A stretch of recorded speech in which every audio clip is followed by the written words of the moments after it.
I don't know if you're thinking go all the way down each one individually, but um, what I did was look at the wants and needs, spread worksheet that we had before, and then took what you went back, put together, and we or the first reading budget that you sent to us Friday or Thursday night or whatever. Well, hang on. So we don't get too confused. All right. Do we want to stick with what we originally started with, or do we want to? Because what we did the first reading on, I think we all understood that was going to basically die on the table. How do you guys want to do it? I don't care either way. Well, I guess that's up to you. We did. I went through and looked at that just because I didn't know exactly how we were going to do it today. So I just went and looked at the difference in the two, and if you go through, and I think if you have gone through this, you'll see there's not much as far as big numbers. It's the need list that we put together. This you're not going to cover. Yeah, but I just want to make sure that there's no confusion. We spent 3 days with these documents. If we're going to transition, that's fine. But I just want to make sure everybody knows that so they don't get confused. Well, that's up to y'all. I just need to know which one to pull out. I know it. Because I've got, just so you know, paper and pen you mentioned, and not spreadsheet. So I have. I'm prepared either way. I just want to make sure everybody understands. I know you understand money, but I just want to make sure the whole court understands what we're talking about. The one I have pulled up here on the screen is where we left off the last budget meeting, so not the first reading. That's whatever y'all want me to do, I'll pull up. What I understood we were going to work off of. We used last year's just to satisfy the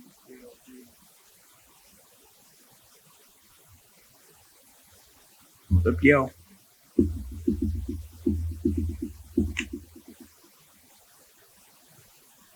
Well,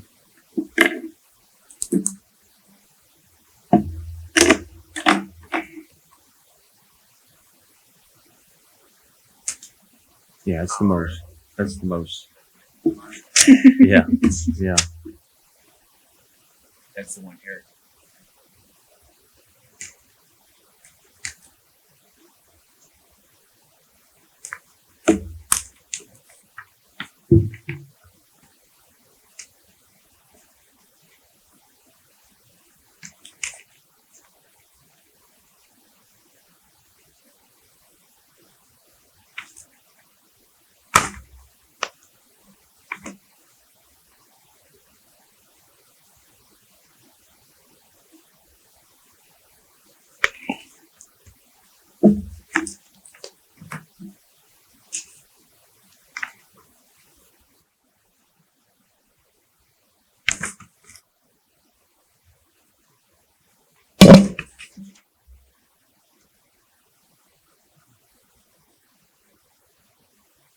So to get to what you did Friday, last Friday, what we sent to DLG. So some of these questions that I have were based on those changes. So you're saying there was really not much rhyme or reason to that other than to going back. Okay. Yeah, it had to be balanced. Yeah. So now, if there's something on there you like the way it looks better on Friday one, I can tell you what the difference is. That's something you want to pursue. Friday one was dismissed. Balance. The requirements. Okay.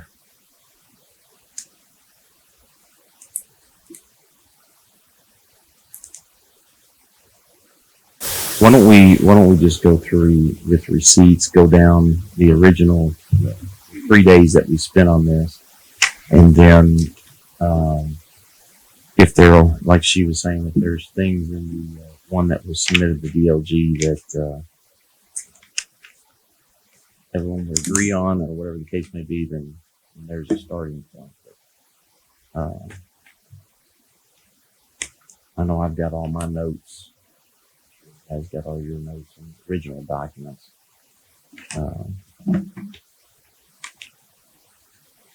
That with all the department heads and elected officials. Now we need to fine tune budget. So Erica, why don't you just go through the receipts? Some of these are known numbers. Okay, the real property is kind of consistently up, so we did change that from 1575 to 1,600,000. Same on tangible tax, it's consistently up, so we increased a little there to try to help, cover that 2 million that we're trying to cover. We left the next 4 the same: the motor vehicle, the delinquent tax, garbage tax, of course, got moved down to the road department, and then the other 2 state collected, omitted, and bank shares we left. Franchise tax has been consistently up as well, and so we went up a little bit there. Deed tax, same. Hang on a second. Sure. We went up there. We stayed the same, didn't we? On franchise, it went from 35 to 40, so only 5,000. Oh, okay. All right. Sorry. I was bank shares. Oh no, we All right. left. Yeah. We left bank shares. All right. Left deed tax, TVA in lieu. Brad might have a little more information. But you talked to somebody. That was one of my questions. You Mhm. took it from 750 to 7. What was?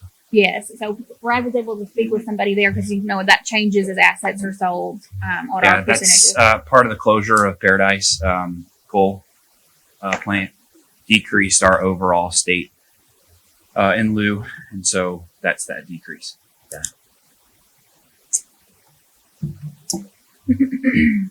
Fish and wildlife in lieu, same.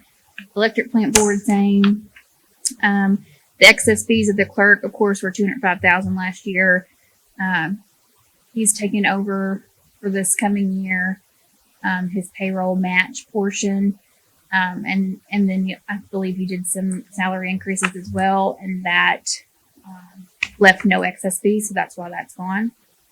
If you guys remember, we originally had approved to just go ahead and do the clerk's fees as last year's so that we could go through this budget. But we went ahead, the court switched gears and moved those monies to the clerk. And I can tell you, now that we're sitting as a court, we have been sitting as a court, we get to see where we're seeing shortfalls in a lot of areas. Not to mention, I've had a few employees come to me that are definitely keeping an eye on what decisions we make, because it's going to be very, for lack of better terms, unfair is the way they're going to see it. How a fee office gets a pay increase and some of our employees do not. So I just want to put that out there that this is, if we would have just waited, but that's something that, I want to bring to your attention that our employees are watching.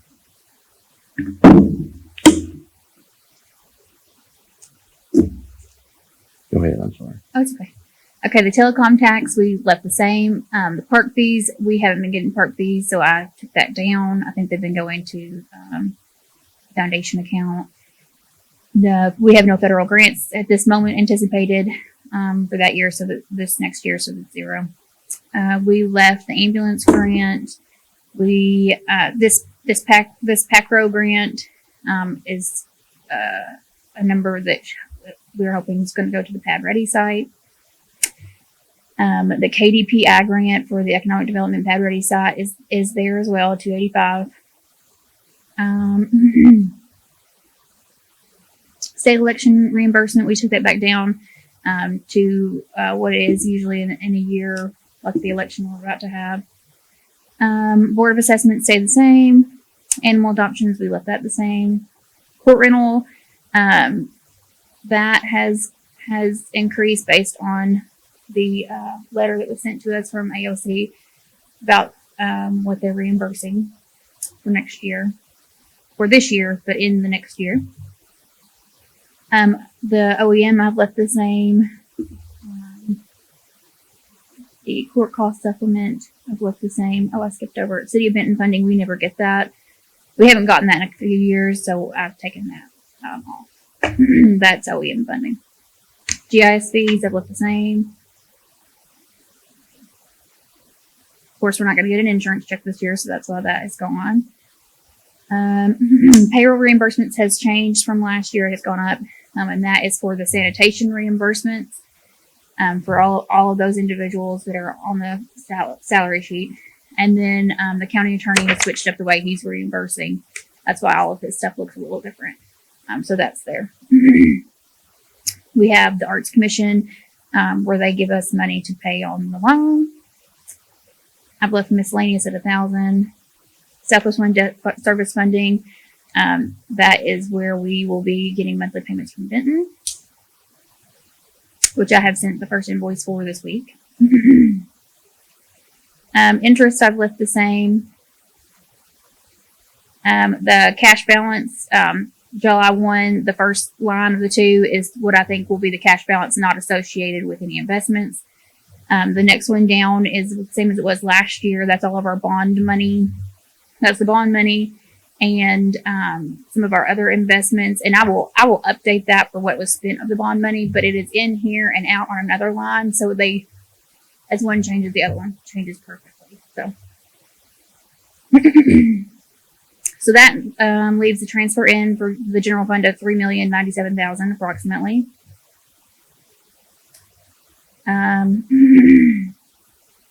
Okay, so the road, of course, garbage tax has moved there. It's not in the general fund anymore. There won't be DRA grant this year. The state funded projects, we double checked on that. That's the number for this year. Truck license fees, we got that number from DLG. I verified that about a month ago. Driver's license refund, same. County road aid is the same. That was DLG's guidance was to budget the same as last year's estimate. And that leaves a cash balance. I had a cash balance there for $500,000. That was my estimate of what I think it will be. The carryover will be transfer in of $1,173,000. And of course, that's up from last year. Alrighty, the jail fund we've talked about a lot. So, state fees the same, jail medical payments the same, contract with other counties the same. The state prisoners we took down from 1.65 to 1 million. Left the HB, of course, 63 the same. We took the legal process fees down because they seem to be down with the population. Same with the weekend payments down because of the down with the population. Phone commission, same thing. And then I took the interest down because I think that they won't carry a very high balance for the whole year. So I don't want us to rely on that. Not that it's that much. I assume that they will have no cash balance carry forward and that they will need a $1,320,000 subsidy if their budget stays the way they are. Grant fund, we are not anticipating any grants at this time. Okay, hang on. Okay. So I know. You want to look at the jail? Yeah. Go back up. Yeah, There you go.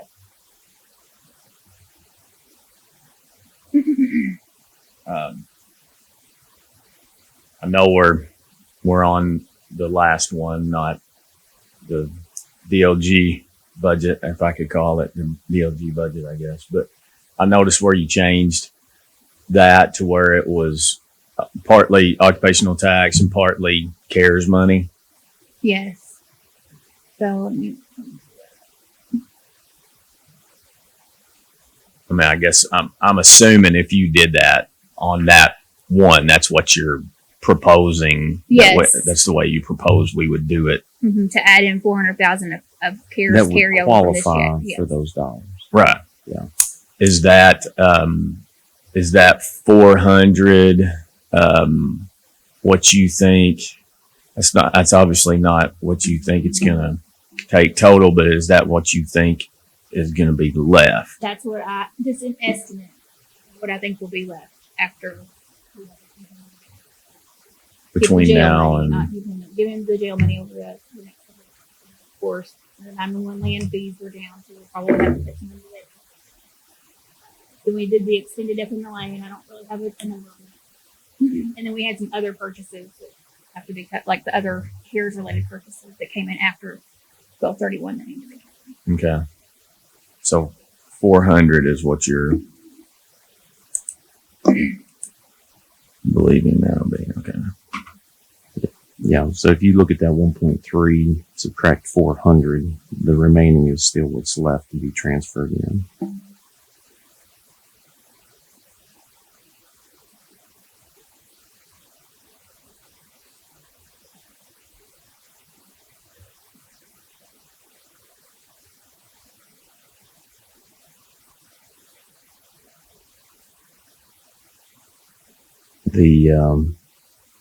The other thing on the DLG budget was the 2017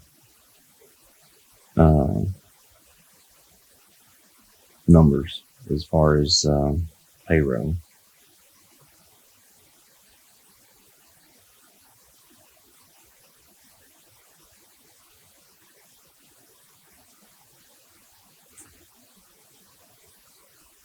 Question for you on that.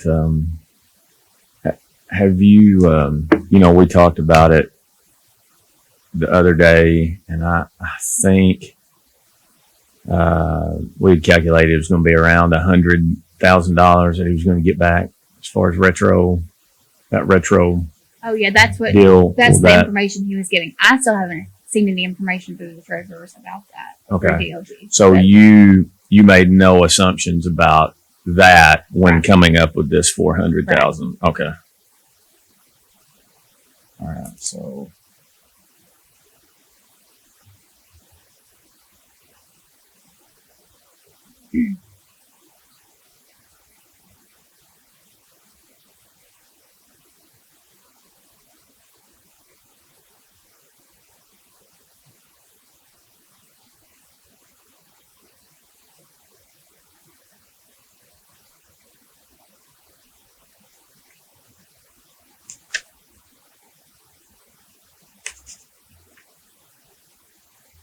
okay.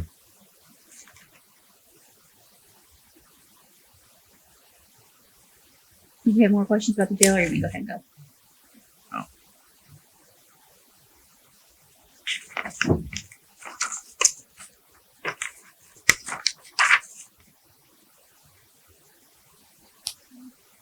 The grant fund, I have 0 in there for now.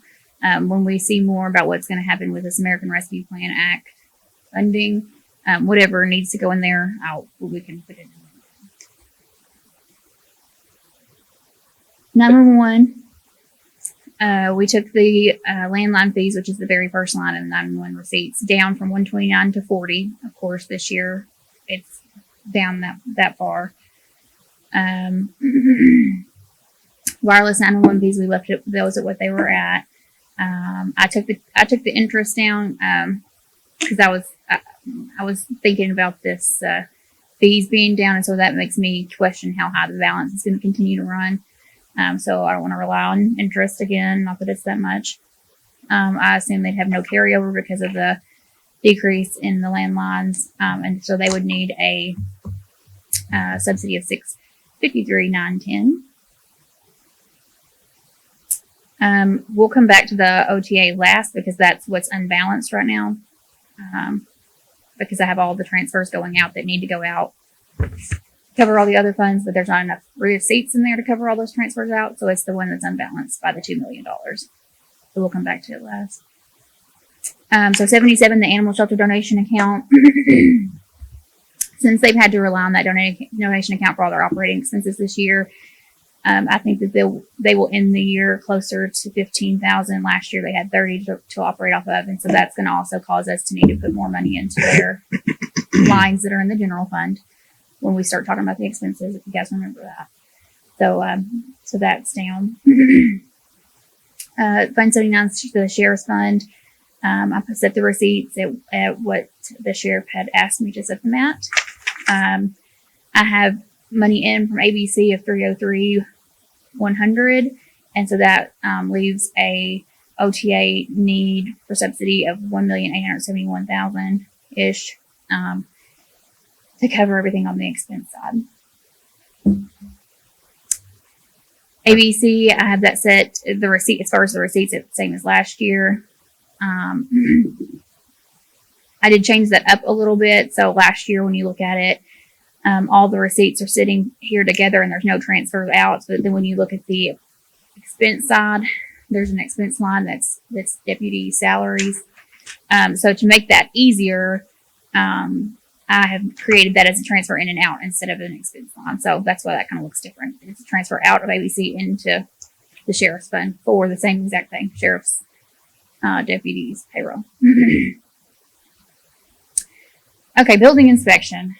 I have not changed. We had that conversation. Let me ask you a question on the ABC fees. Mm-hmm. I know all of that we're showing as far as the current receipts, I guess, is all in reg fees. Mm-hmm. Does that really include some license Yes. fees? Okay. Yes. All right. So that's So why they collect that and they track that in QuickBooks. And so I have been having problems pulling, say, a daily deposit and it matching for me to know what part of it's regulatory and what part of it is licensed. So we'll get that worked out before the end of the year so that they're in there correctly. But Okay. I just for the sake of getting all the numbers in, I assume they were all regulatory. Okay. All Since right. that's the bulk of the money anyway. That makes sense. I assume that just based on the fact that it's zero, yet we're sticking it at 28. So Yeah, and I just want to bring up more of a administrative concern when we submit, or when I say we, when the ABC monies are submitted to the bank, those accounts or those numbers need to match. And what we're finding is that they're not matching from an administrative and even an audit standpoint. That's got to change. There shouldn't be a zero, number associated with that. Do you want to talk a little bit more about that? Sure. Yes. So, like, if there was a deposit made yesterday for $20,000, and I went into their QuickBooks program and tried to pull yesterday, so I should be able to pull at a report, and it say at the bottom, $20,000 for yesterday, and then it should tell me this much is regulatory and this much is license fees. Well, so I'll pull a day, and a lot of times that will not match. It won't say 20,000; it'll say 16,000 something, which tells me that they've recorded some other things on some other days. My assumption is they've recorded some other things on some other days, and it's hard for me to hunt and track that down. So one of the things that we're going to have to implement from an administrative standpoint is when you take X amount of dollars to the bank to deposit, it has to match as you're recording it as your record. There should be no reason why that's not trackable at every step of the way, so to speak. Not insinuating that there's missing monies, but it's just from an administrative accountability from when that money comes in, it's tracked all the way to the bank, and those numbers add up. So, cash balance wise, what's the reasoning behind it? For the ABC, Yeah, being 100 down. my assumption was he was going to use the majority of what he has this year. I was Okay. under the impression that he's going to use that. He won't Anything really that's have in anything the to carry over. Yeah, he's asked for. We've done 2 transfers now. One was 230, I think, And the one he asked me to do last board meeting This is basically was 90. 90. And I was under the impression he intended to use what he had. Okay. If he doesn't, then of course that'll be there as a carryover balance.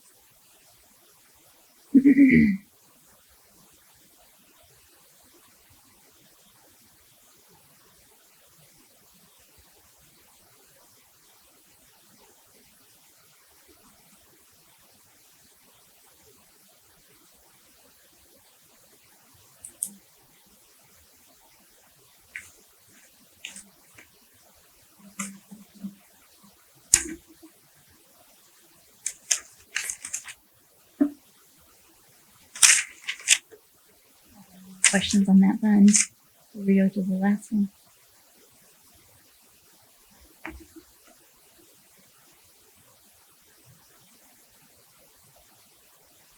So the last one is building inspection. I have not really altered this since we spoke to the building inspection board. Of course, they let you guys know that their intention was to try to not dip heavily into the reserve that they had. I still have it as if they will need to at some point if we set their expenses at what they want. So this is definitely something we need to revisit. Do you want to take the board's recommendations and change it to what they've given us? Do you want to make it to where we provide them a subsidy and they don't use their reserve? I just have not messed with this much yet because you guys didn't give me any direction on what you want to do. My personal feeling would be to leave it like we have it. If they don't use it, they don't use it. But that's what the purpose of that cash balance is for. I think is to be there in case the worst case scenario does happen. I mean, So you're telling me that's my do go thought. off of what they're telling me is their expenses, but make them cover those expenses with their reserve. Yeah. Okay. What would I mean? Well, That's my see, I thought have- is to keep it the way that we have it. Okay. Which Well, so is, as it is right now on here, I have not on their expense side. I know we're looking at the receipts, but they balance one another. I have not edited their expenses either to match what they've told me they projected to be. But those things do kind of flow together, of course, as they have more inspections, they have more expenses. Yeah, and I think too, another thing that was discussed was the original 60/40 with Casey. Casey spending what did we say, 80 to 90% of the time, which it's showing in our GIS. I mean, it's I think sitting down and looking at how the office is going to be run is something that we need to look at too, because Casey needs to. We've had a lot of discrepancies. I've had a gentleman in my office threatening litigation with another office because of addressing issues. I mean, he's spending a lot of time in the building department and his duties. There's focusing on his duties in GIS too. So we need to look at that too.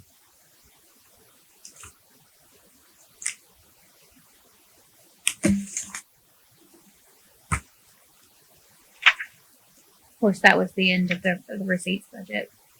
I can go back up to occupational tax. We budgeted the receipts at 4.7 last year. Took them to 5. I still think we're on track to get 5.1 this year. I got a bunch down there to checks to deposit this afternoon. So, that cash balance July 1 is not related to the investments.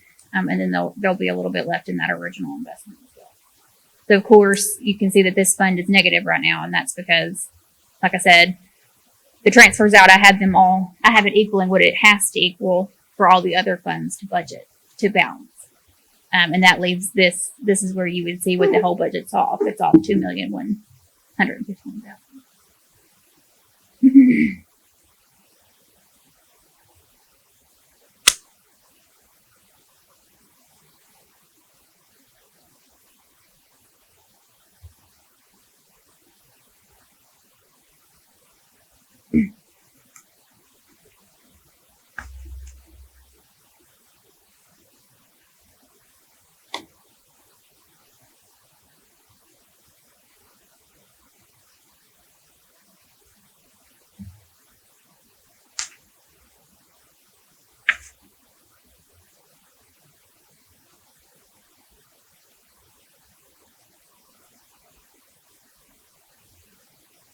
Can you tell on our,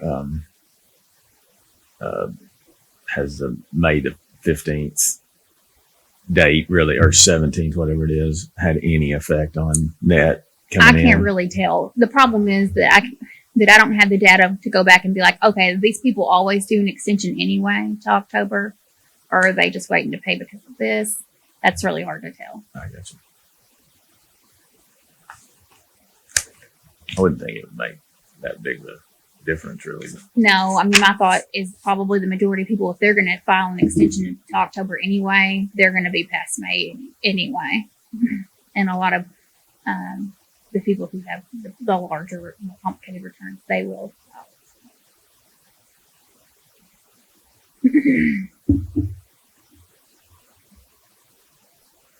So then the change that you made to this, to the DLG budget, that was, you simply made those to balance. Mm-hmm. Okay. So it's not your suggestion per se. No, I would suggest not to put the receipts up to 5.2. I think we'd be cutting it. I think we'd be not playing it safe. We'd be cutting it too close. Out, is my opinion.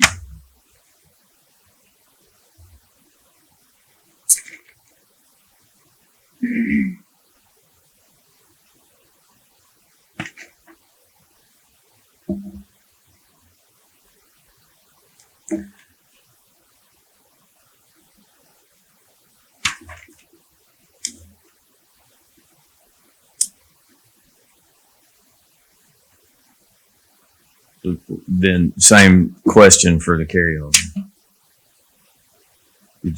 That's just a, Yeah, we got to the end of trying to get some of the balance, and it was like 180? I Yeah. increased it 180. We were 180 off, and that's where we chose to put it down. okay. Because it's such a tough, I got you. Okay.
What do we want to look at next?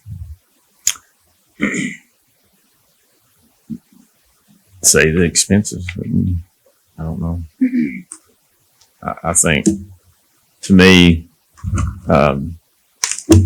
those expenses are what drives the biggest piece of the receipts, which is the OT transfers. So I agree. I think.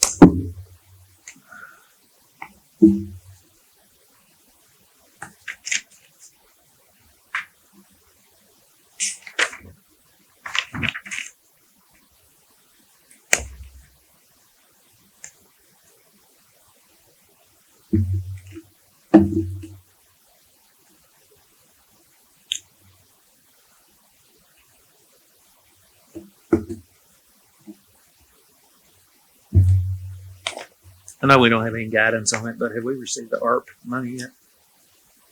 The American Rescue Plan. No, I did see, I can't remember if it was NACO or TACO, an email blast that went out saying that the Treasury has to put out guidance by the 10th, and they have to make the first payment by the 10th.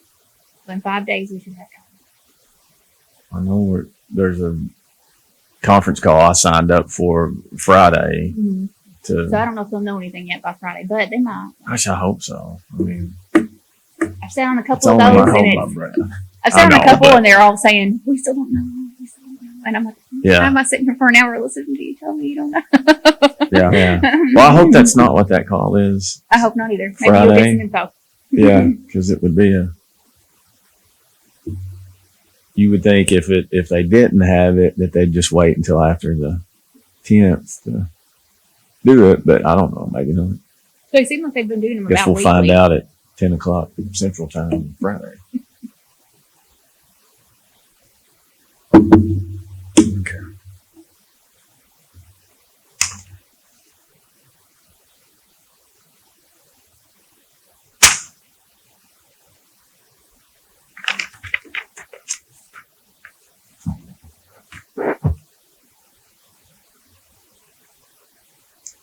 All right, we'll go through the expense side and start with my office.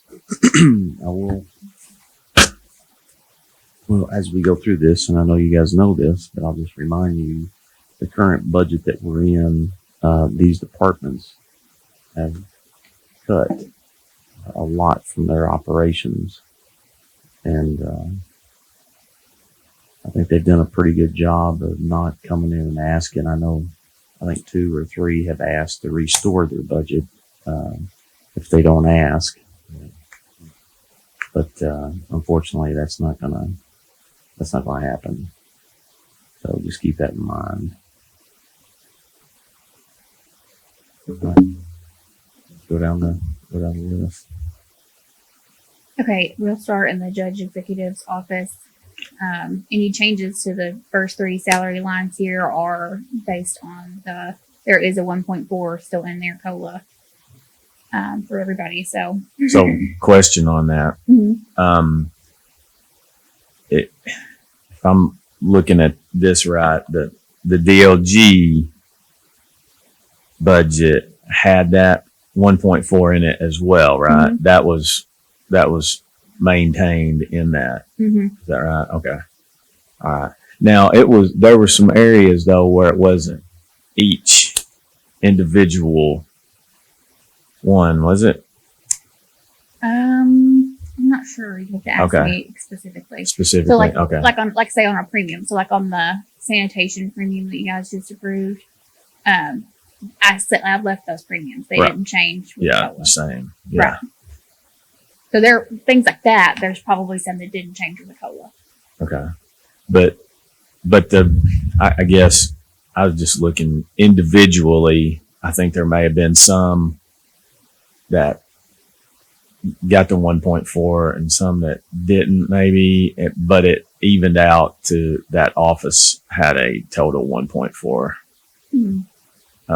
I can get with you Okay. offline on that. There's no reason to, We can because look it, really because the in-depth. total was 1.4. So it doesn't really,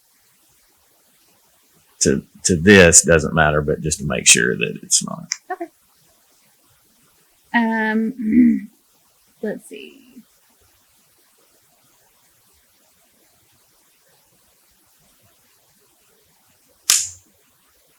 Okay, so on the judge executive training fringe, that went back down to what it normally is. Of course, this year that we're in now, we thought that the way the calendar was going to fall with CARES, or I'm sorry, with COVID, that there might be a situation where you got 2 payments in 1 year because they were canceling things, and they extended the deadline. So that should go back to normal. There's 10,000 in for legal. There's 5,000 in for office supplies. The bond stayed the same. Travel expense at 6. Anything in this blue area that's changed is changes based on health insurance changes in retirement, the effects of our FICA changes for the COLA. And then there's a grant writing expenses line that I need to create a number for. That's at 10,000.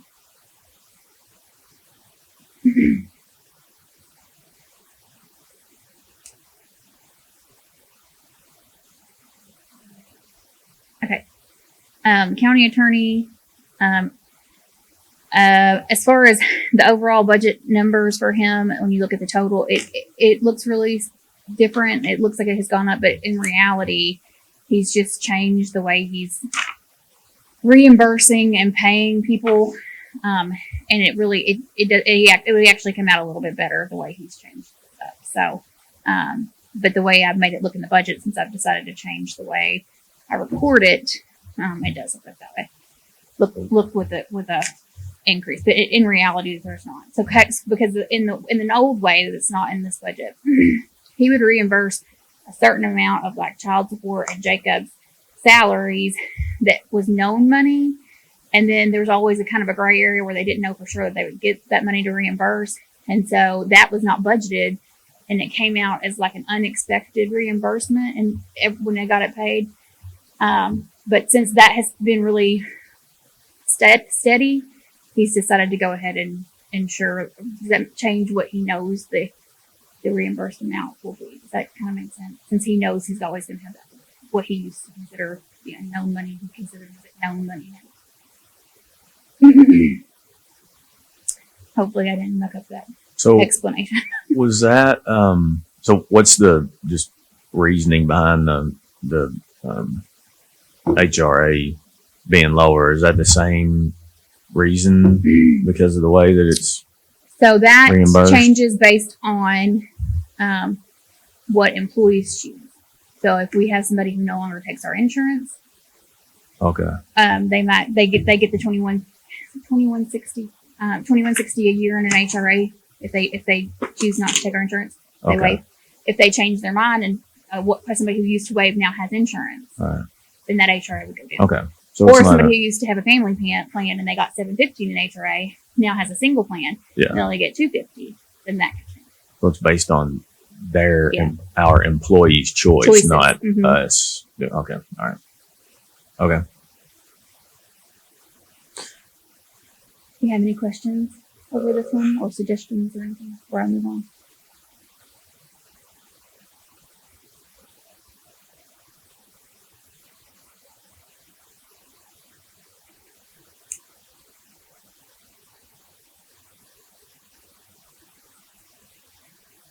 Okay. Okay, clerk is next. As far as the expense side, nothing there has really changed other than, of course, he's now reimbursing all of this blue fringe match, which is what caused the part of what caused the amount that he gives us over the excess fees to decrease and to go down to zero.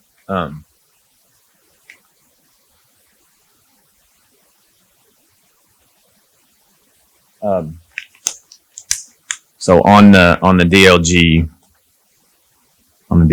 one, wait, oh, never mind. Forget it. Forget that question. Strike that from the record. record. So just to be clear, now that the clerk is reimbursing all fringe for his employees, nothing of theirs shows up on our. Nothing of their payroll related expenses shows up on our budget. So not the gross salaries that have been increased and not the fringe.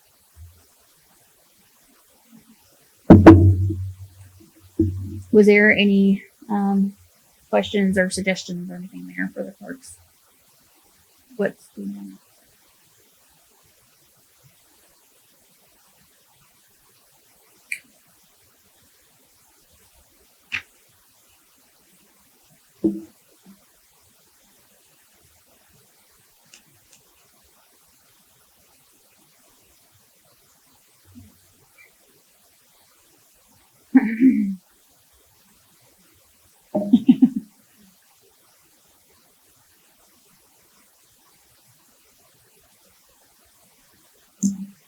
Yeah, and my position on that is that we obviously,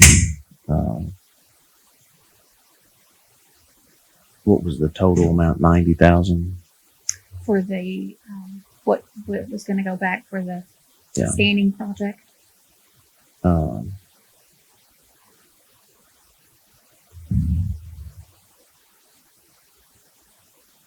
think you all know my position on that. We made a decision before we got to this point, and we're trying to find dollars.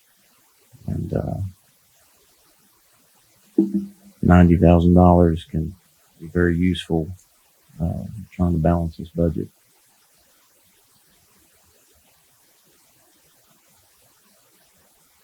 That's my opinion.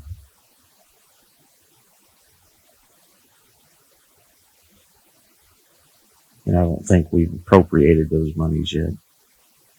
No, so I have not written my check or put it in the budget yet because that difference wasn't budgeted for. So I need to amend it again. So we need to have another budget amendment. Amended. In. I'll try to get it one for us by the next meeting. Crossed. Is there any discussion on that 90,000? As I previously stated, there was no that request was something that we can look at next fiscal year. But that's going to be a hard pill to swallow to prove that as the court did. But that budget can be amended. And that 90,000 can go towards what we're looking at right now.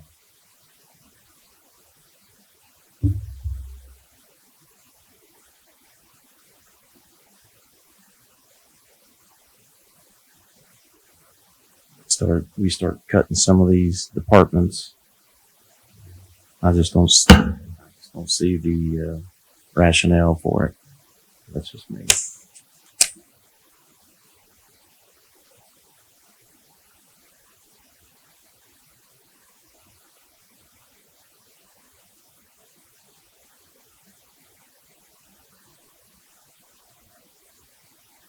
We can come back to this.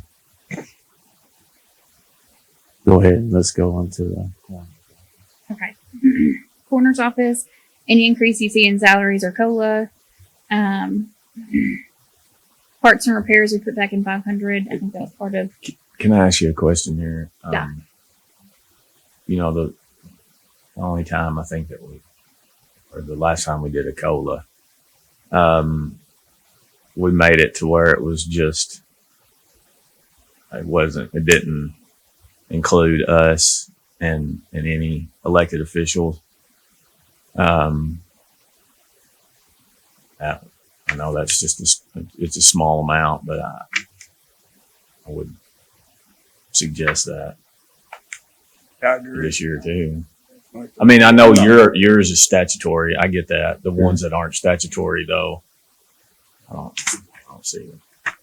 You talking about COLA for all the Like elected? ours is not in there anyway, right? Right. We don't have it, so I don't. Is there any like for an elected official? For all the elected officials? Yeah, What's The ones that are statutory. it's only us, the and judge the and- coroner, right? Everybody else is statutory, County required. attorney, statutory, or fiscal court. I don't, Always those commissioner, county attorney. Do we have one in for the county attorneys? do what? Do we have Jason's one in? not part of that state. No, he's decided about the court. Correct. Right, and I don't have him in as having. Is the coroner getting a COLA? I I believe think so. that may be the only one. It's not going to make a big difference, but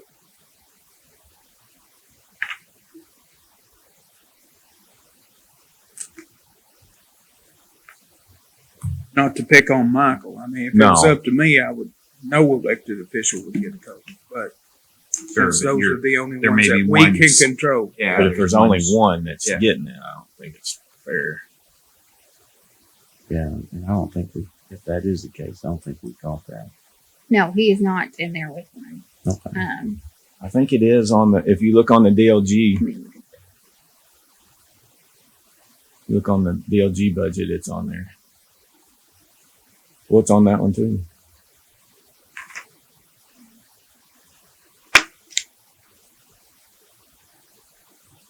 Yeah.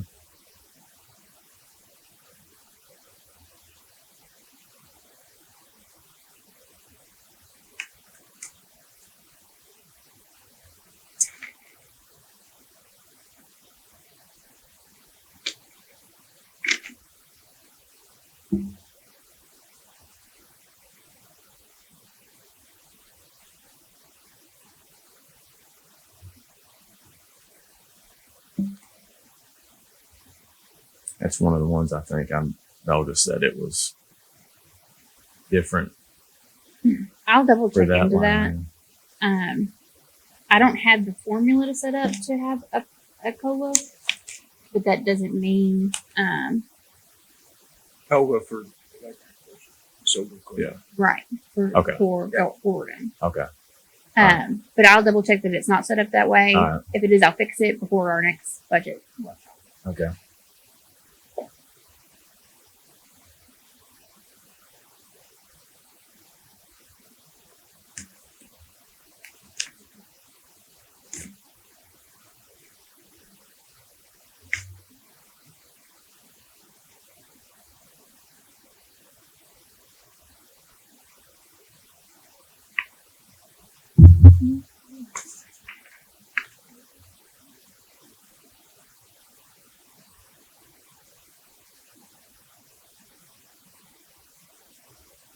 In another place. Because I remember.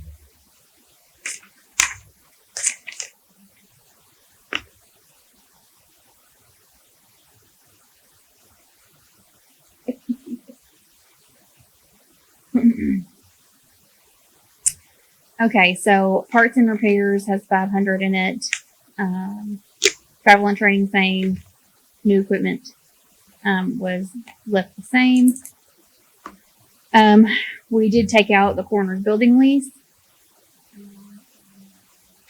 Of course, anything having to do with fringe was changed by COLA or retirement.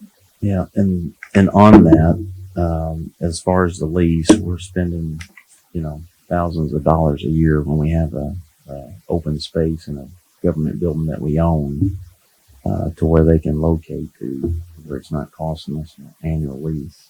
Oh, okay. I thought that was in a different space. That's why you changed it. So it's No, we actually are leasing from a private. yeah. Good got space in Hardin. Okay, that's what I thought. It is in there right now, though, right? It's You're not under saying his for line. discussion. So, Corey, you're saying it's been coded out of other county buildings? That's what I thought too. I don't think it was just taken out completely.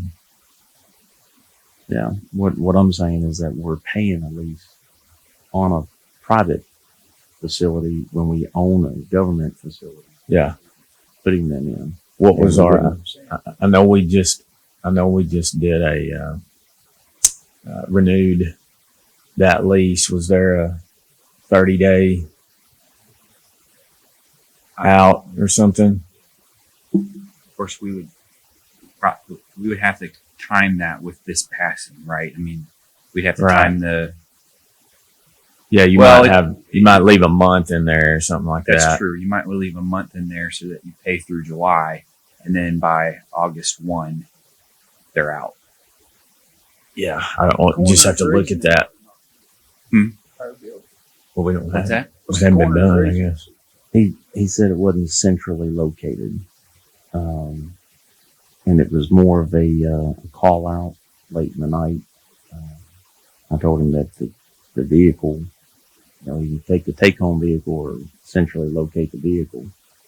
But as far as the operations that they do, that building can house their operations. Got to roll up the garage door.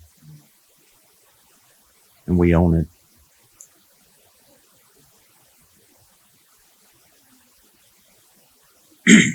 I'd make going to rent an apartment, a house. Well, and just like any other building, when you don't occupy it, it seems like it starts to deteriorate. So at least if somebody's in it, we can maintain that asset a little better. Door tall enough to get the van in. I believe so. I think it's a pretty tall door. I believe so. Sorry, didn't make sense. Make it back again. You want me to repeat everything I said? And we have utilities. We pay utilities on that building. Yeah.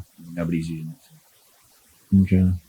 That'd be, So like leave a month. Maybe $600 in there. $600 a month is what we pay Tom Seaford for Right. rent. Yeah. So I would say if you leave 1 month in there, that should give them time to do the 30 days out. And then You can get out. now I will say, if that is the court's intention, we don't have to do the $600 and we can go ahead and start that process now. But I mean, We can, I just don't, Well, if something changes between now and then and that you guys have a conversation with them and decide, hey, you want them to stay there, again, that's up to you all. Then we'll have to, I don't want to start that process of saying we're going to be out by July 1.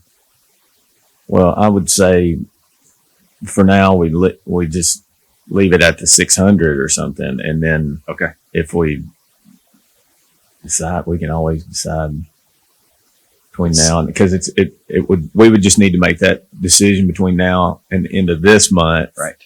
Because that's the only month it would save us would be that July. July. Correct. So, Okay. Makes sense. so it was somewhere else, right? It's in the other county. Mm-hmm. I thought it was.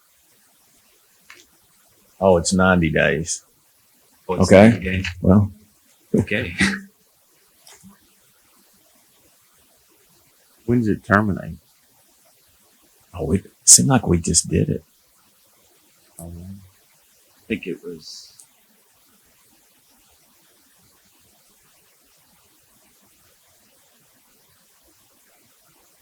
Oh, So it that expires. was fiscal year. Okay, so then why don't well, Why don't we just not? we just not renew renew it then? Then we're good. We don't have to do a 90 day. we'd just have to vote on that. Sure. Yeah. We'd just have to vote on that in the next court meeting. Yeah. Nothing. Okay.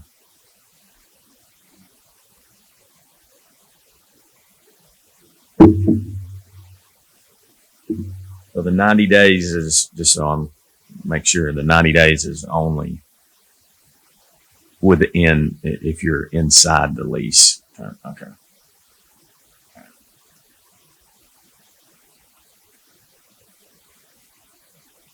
Okay.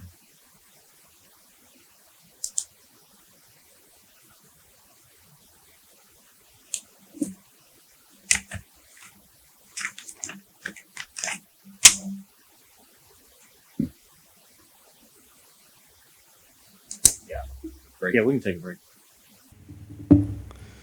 Where are we at? Fiscal court? Oh, we were talking about the No. coroner when I stepped out, and just to clarify, his building lease is not somewhere else. So, here where it's zeroed out, the whole budget. Now, I know y'all were talking, were y'all saying to put a little bit in there in case it was past July 1st? You Yeah. took that phone call. It was It's Not necessary. July to June, so it'll. So it'll be done at the end of June. Okay.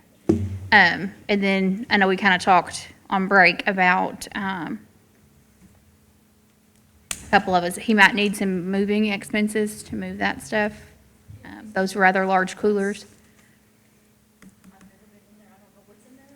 I assume it's rather large cooler. I don't know. Probably moving truck or something that will hold it and then people to move it. We can, No. yeah. I'll get with him and we obviously have folks that can move it. But we'll go down there and take a look at it. Okay. Okay, so we're on to fiscal court. Oh, was there any other questions or anything about the coroner? Okay.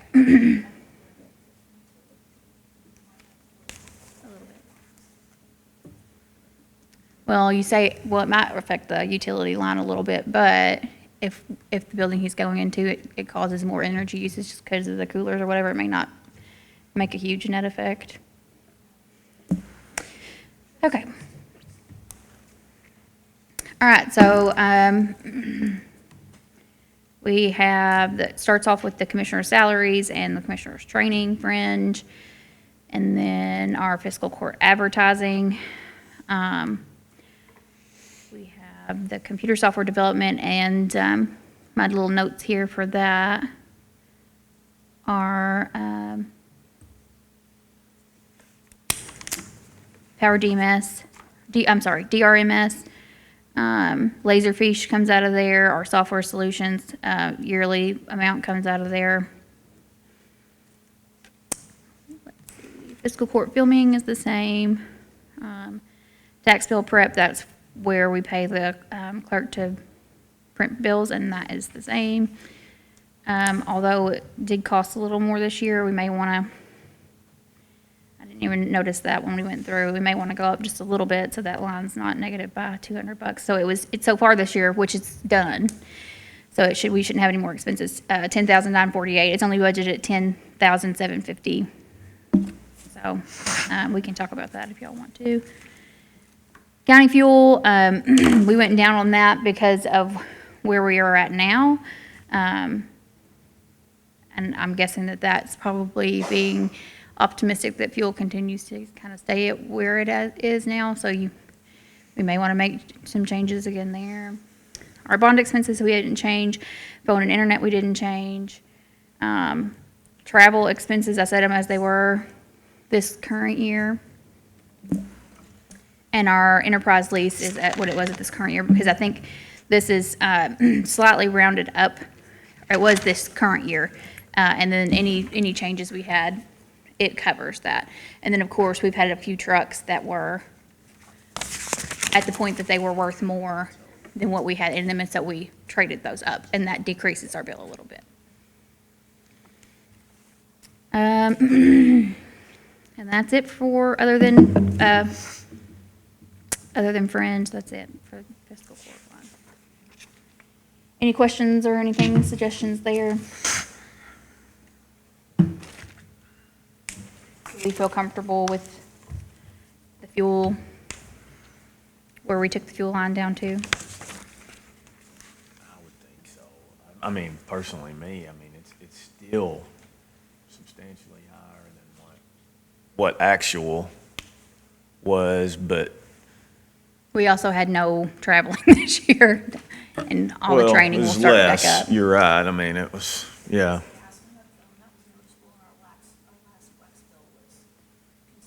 And our last WEX bill is not on this as of 3/31 amount.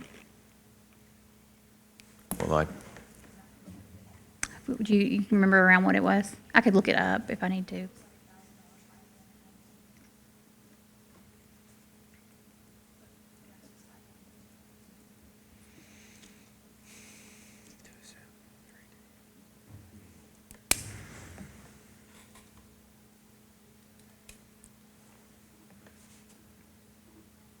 Okay. And you're thinking 270 is, I mean, I'm comfortable with 270. yeah, I am too.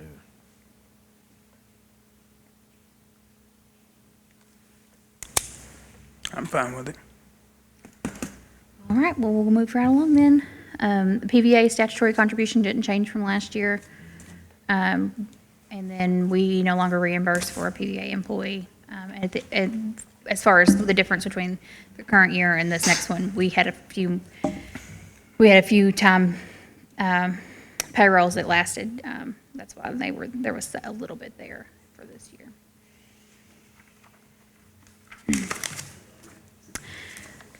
For my office, I asked, of course, for training to be put back in. And I think that's really the only difference from last year to this year. But this brings up a good opportunity for me to talk Happy, about. ma'am? Talk about my bonds. She poked her head in there. Poked her like she head in. needed help or something. Talk about my bonds. I had kind of questioned this when I first came on. I'm bonded fairly low for how much money that I touch, and I actually, my memory is triggered because this week the Treasurers Association had a ongoing email about this same issue, and there are some other treasurers that are bonded quite higher than me, and who touch have their hands in about as much money as I do, and so I feel like I probably need to be bonded higher. Now, as far as how much that's gonna cost, I don't know, but I'll try to look into that for our next budget meeting, but I do think, to be covered like we should, I should be bonded higher. Okay, nothing's changed on the law librarian budget, other than, retirement effects. The election budget, I got these numbers from Tim, based on what he thinks, an election like we're about to have will look like. Something else we need to consider is the reapportionment committee. Because we had to pay for a reapportionment committee. The reinforcement. We got to figure out what we're going to, When was the Yeah, last I time we think did that? it's every Well, 10 years. Yeah, that'll be in the spring. It'll be in this budget.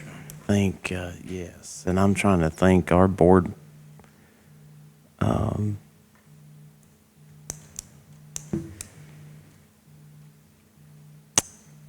as far as the board members, there's three. There'll be three appointed. I'm trying to remember how many months. I don't know why I'm coming up with 3 months. It might be because there's three board members, but It's to be done in May.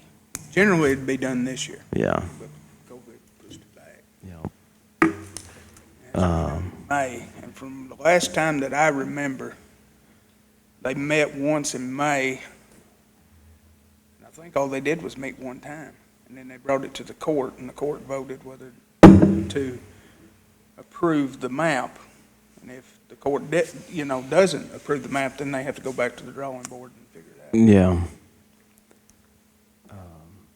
So, I mean, like PVA board, $100?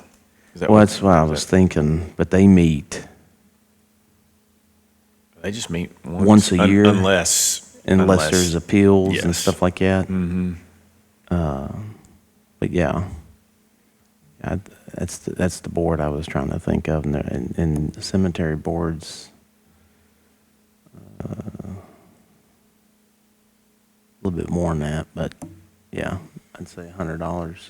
So $300 if we put $300 in there. Because, we'll have census numbers by then, won't we? We'll have county census numbers in should- September. I think Marsh I just. indicated he had some census. Yeah. We have state census Yeah. numbers, but they told us we wouldn't have county till September. Yeah. It's because they've, they have the state so that they've already done the House, federal House reapportionment. So, but I talked to JC the other day, and he said he's not aware that we're going to get them until September. I tried to find them on that site, and they weren't there that day. The states were, we were up a little Yeah. bit on a state level, but it didn't have county by county. Regardless, it's going to be well before they meet, Yeah. and I just can't see that. I mean, I would assume that They're gonna our, pretty much I stay don't the think same. much has changed, I wouldn't think. yeah. I mean, because the change. There was a considerable change in 2000 census, because it changed the makeup of District 1 and District 2, because District 1 took in some of District 2's territory, Okay. because we lost population in District 1. I don't know. Yeah, I don't know. Won't know until you get the data. Yeah. Yeah. Regardless, $300 to add The a. 300 is what y'all want me to put in there. Yeah.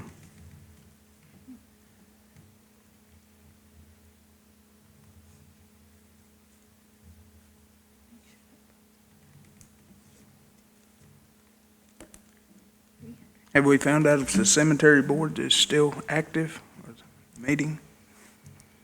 I haven't. I'll have to get a hold of Tom. I don't think they are. There's no budgeted dollars for it. But they're still getting, Yeah. Yep. $30.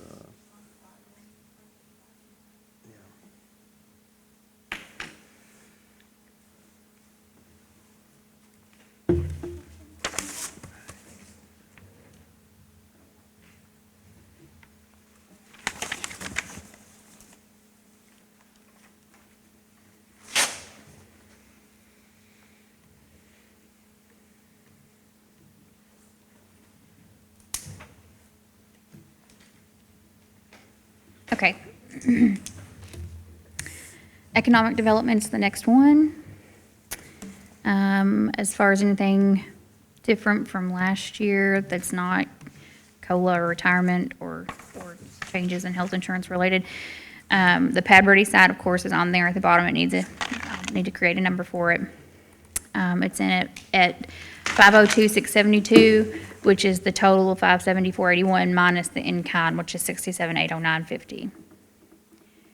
And then when we discussed this last, I realized that there was a rental of a piece of equipment that the road is going to have to do. That was part of that in-kind, so I did put back in their line enough to cover that. I can't remember what piece of equipment they needed to cover. Oh, I saw But they that. needed to rent something. I wondered what that was. On the road department side. Yeah, okay. So as it relates to this, maybe there's probably only a couple of these. I know that we don't have the guidance yet, but we could at least potentially be able to use some of that ARPA money for our cash piece of this project, right? Potentially, we don't know yet. Yeah, I don't know. I mean, if it's available, then that's something that we can look at. Obviously, we have to spend the monies up front to get the 285 from the PDI. We are looking at TVA in lieu, or not the TVA in lieu, but the TVA Invest Prep. This is third year now? And that program with TVA was designed for rural communities because rural communities don't have the resources that these bigger communities have. But it's a lot of work to be put in, but there's no guarantee.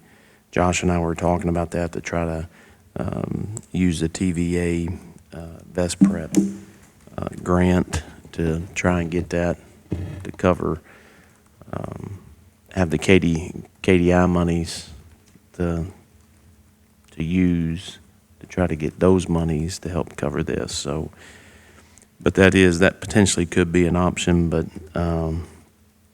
we won't know. I mean, there's no telling to say anything about it today until we find out. But Yeah, it's just something that in the back of my head that would be. I actually already had Keiko's Q&A portion of this pulled up on another tab, so that's really still all they're saying is how can funding be spent. They had those 4 bullets. If you want to come over them, you can. Yeah, those don't. But I'm assuming we'll find out more in a few days, next week.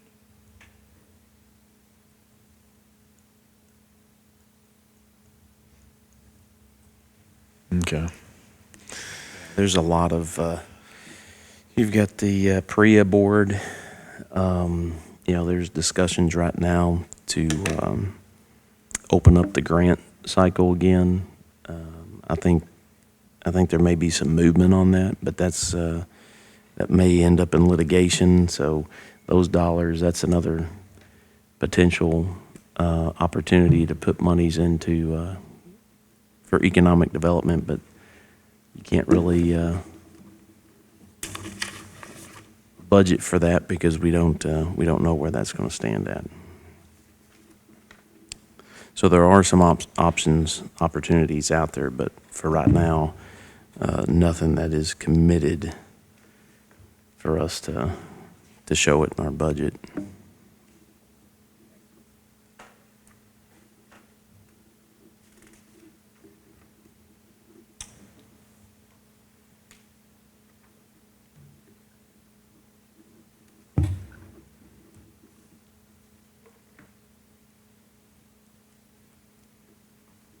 So is that, all right.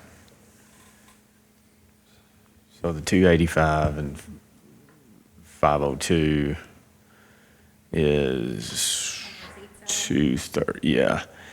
I guess my question is the 502 is the entire project or just the cash?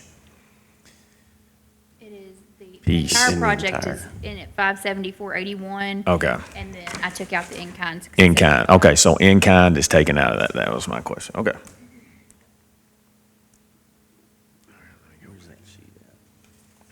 What line item is that? If you guys remember, this is the sheet that,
are we on courthouse?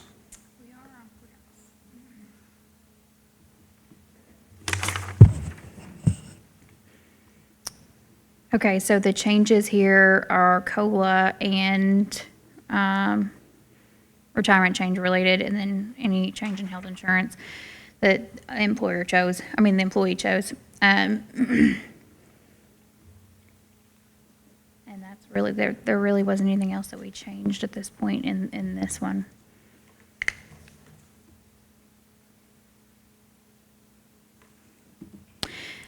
We are spending more than what we've had budgeted on repairs and maintenance for the courthouse. I don't know if, so far we spent 12,000 this year. We're set at a budget for 5. Looks like we consistently spend over 10. But we could do what we did this year and wait till, figure it out if it goes over 5, or we can change the budget to anticipate that. There's some areas in this courthouse that need to be fixed. Right, and we haven't really put in anything in for, once they fix the roof, for fixing the interior stuff. Yeah. And then isn't there a leak-in window? Mm-hmm. So I would think that would roll into next year, because it's gonna take some time to fix the roof. And they won't wanna start fixing the drywall till the roof is done.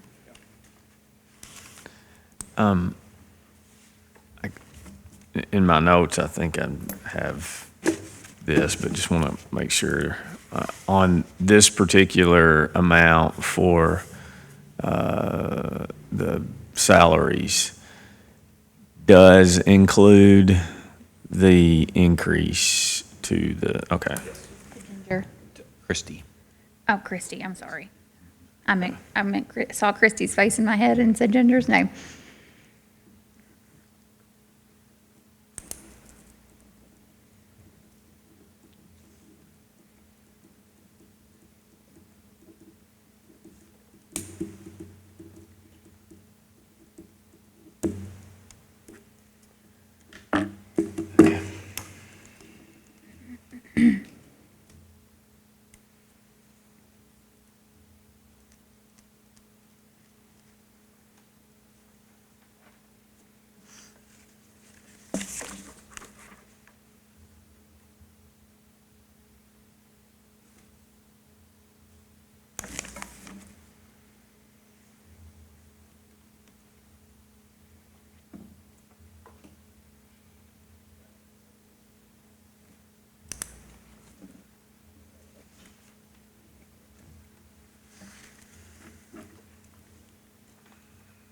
You want to move on to the next one? Yeah.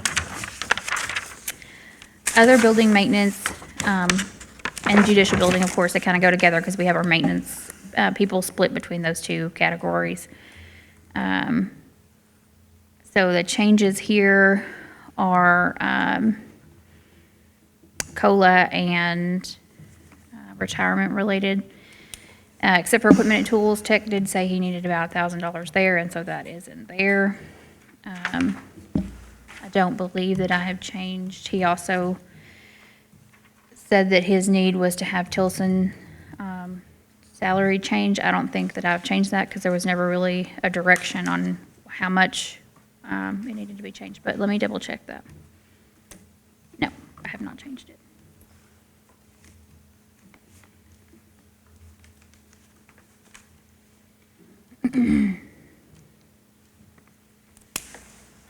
Y'all also brought up some properties that we weren't using anymore, but we're still maintaining them. What are those properties? One being in Hardin, which we talked about, the corner moving down there. Previously, it was the Draftonville Community Center. Now the education, yeah, they're in there.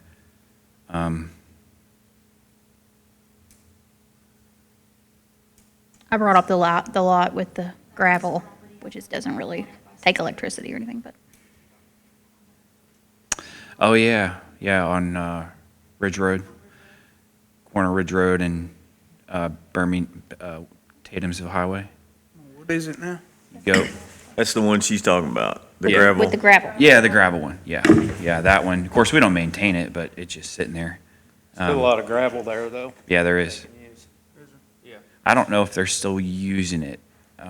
We may want to ask Roy if they still pull from there, because originally that's why we did it when we improved that all right there. Cut down Ridge Road. Yep. The hill.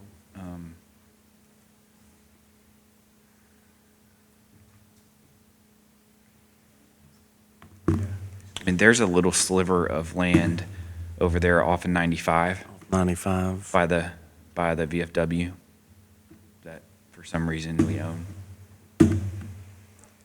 As far as structures, Structures, I think those were the only two that we had talked about before. Well, the senior citizens building, I'm not sure if they've done anything in there since the pandemic. No, that was the Draftville Community Center. So that one's sitting vacant as far as I know. yeah, and the pad contracts, the meal program with the Paducah senior citizens. A lot of people think the county was over that. That's the state gives funds to the pad, and the pad has to have a contract to provide that. So they contract with the Paducah senior citizens.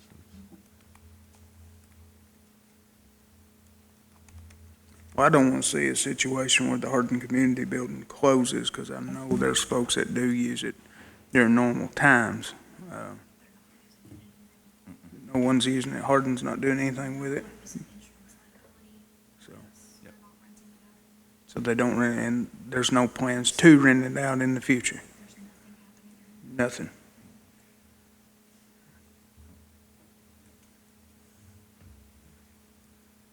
Which is why we thought Yeah. there's a building that the coroner could have without having to pay rent. Yeah.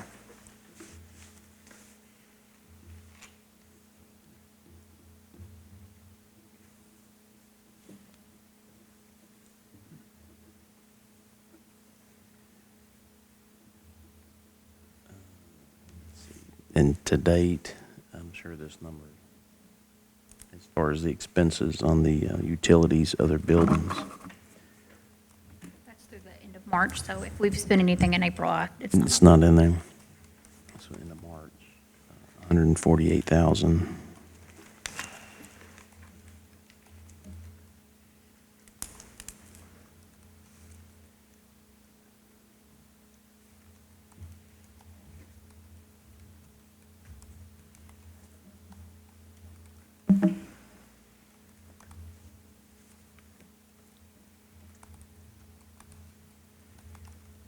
I mean, that's in line, isn't it? That's in line, isn't it? Is it? It's 9 months. With the previous amounts. Yeah, I think. Yeah. So We're just keeping that that would, or as far as this budget is concerned, it's just remaining the same. I think it'd be fair to say 200,000 or more. Yeah, I mean, that figure extrapolated out over 12 months would be 200. So 220 gives us a 10% cushion.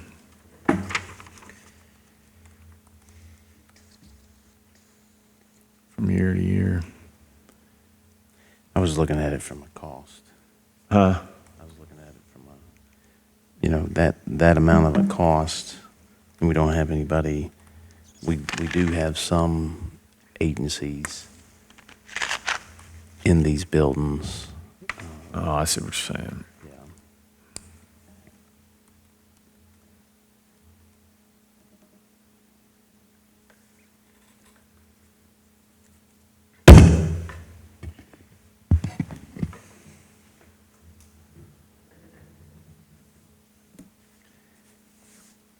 Was The judicial.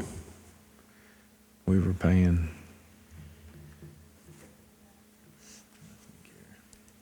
So as far as the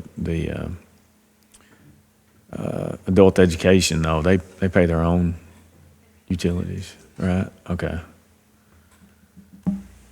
So the question would be then if we have a building that we could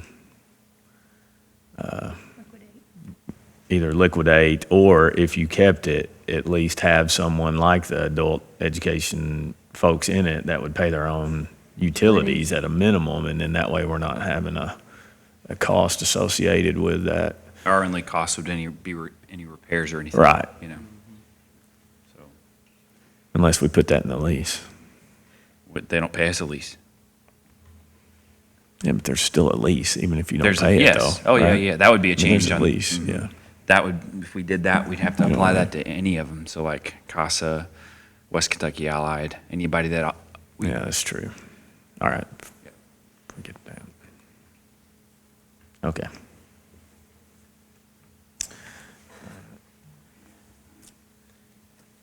I mean, I feel like we talked about this last year too, and really nothing is.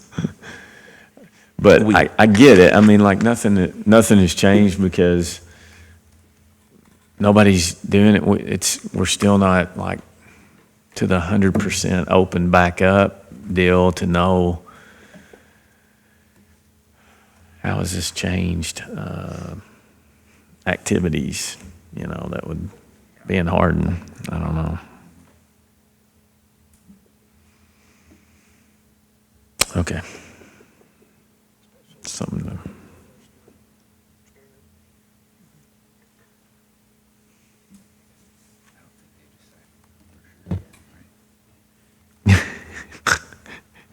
So, okay, I want to be, I was whispering to him. Okay, so we were putting the way it is right now, we've had me remove the coroner's lease with the intention of putting it in the Harding building, right?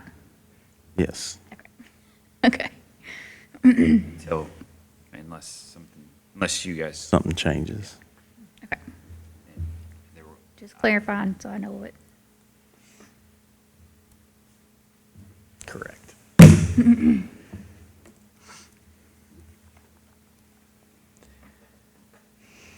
Judicial Courthouse. Okay, so on the judicial courthouse, of course, a portion of the maintenance salaries are in this group. So you'll see changes for salary stuff there because of COLA and retirement. And then, of course, when the AOC gives us their amount for what they're going to reimburse us, that goes back into this specific set of expenses. So I put the difference here in building maintenance and grounds, which is usually where the bulk of the money is spent anyway, for what we have to do over at the judicial building. I know we talked about 4% being reduced to 2%. I'm just wondering, I got to find out on that.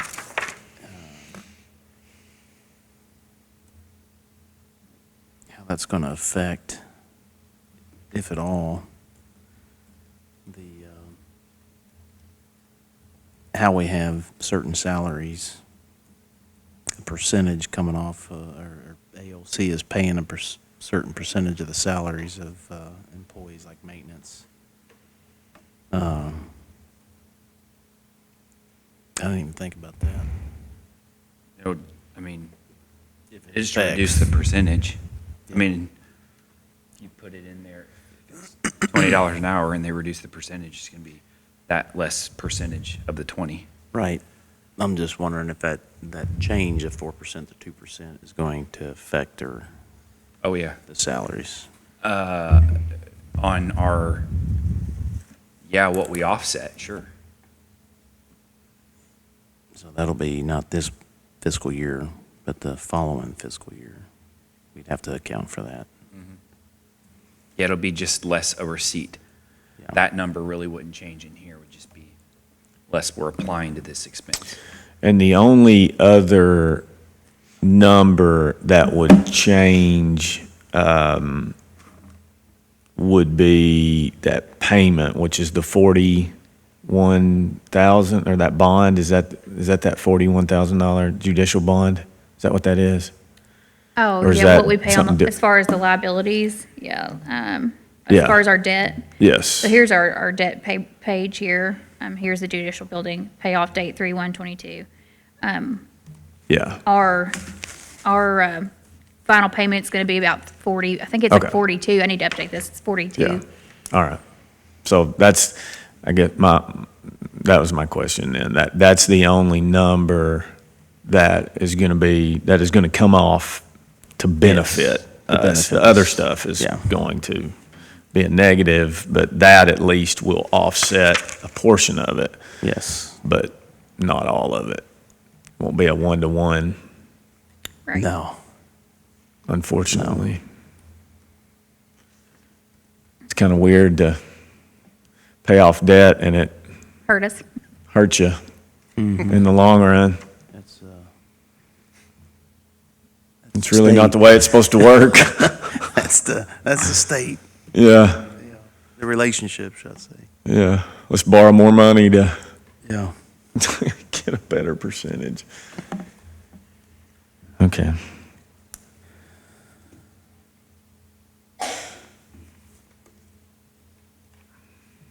Any questions? So the Any questions on maintenance, that? you just did that based on historical. We basically cut it because we needed to try to in last year's budget. And then you essentially Oh, just it was, restored it. last year would have just been based on what our last year's letter said. So, No, I'm sorry. I'm talking about the 65,000. I thought you were down to that.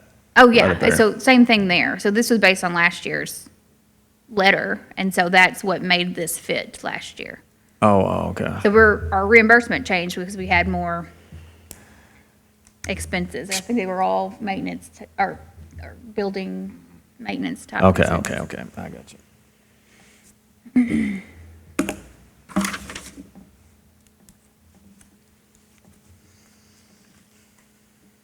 So really, those are set. There's no, Yeah, they're kind of based on what happened the previous year. yep.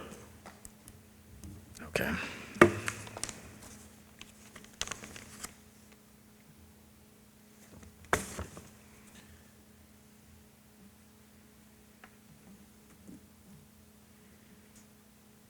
You guys ready to move on to OEM? GIS, right? My tabs are out of order. We can go to GIS. I'll just move my tabs back in order. Okay, so GIS.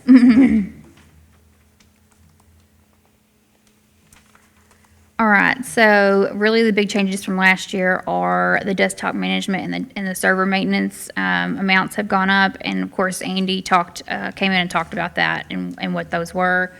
As far as a reminder,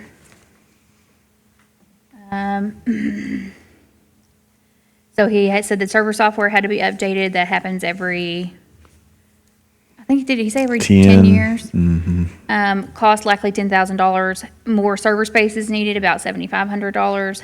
The desktop line needed to go back to 15,000 for desktop replacements that are aged. We needed backup server offsite fail-safe, 3 to 5,000. And then he had that 2 servers were 10 years old. The third was purchased a few years ago, and 25,000 on that. So on the GI, I know you guys have mentioned several times about the Casey's percentage based on, so this is not all of his salary. This is based on that percentage. Right, it calculates Okay. 60% of him into this department budget. Okay. 60 in here. Right, 60 60 in in GIS, 40. Right. Okay. But he spends Yeah, I understand. Yeah. more time. Yeah.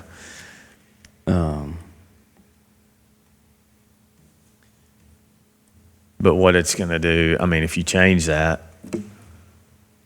Well, you talking about the, yeah, if you change that percentage, so it's obviously going to lower this, but it's going to raise GI. the, Well- no, the building. Building. Yeah, and that's where I think GIS, when it comes to what he's doing, for GIS, that 60%, he needs to spend more time in GIS than in the building. And I think that's kind of what they were talking about, the contracts that we have with the inspectors, is to have them do more of what he's doing.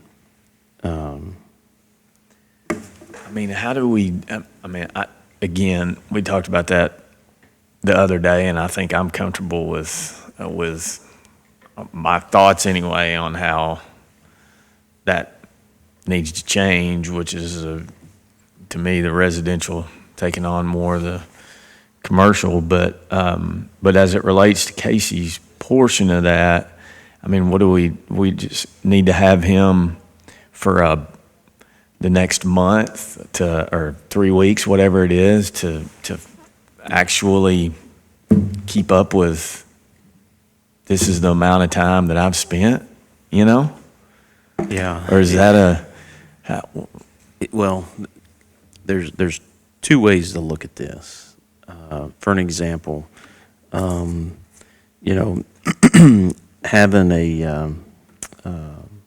a state inspector. We briefly, I think, talked about that. If you have a project, the state comes in and they actually are the ones that come out and inspect. I don't know why the county took this on as a whole, but that's, for lack of better terms, it's an option, to where the state, and I've called state inspectors, and they come out to the job site, they check it.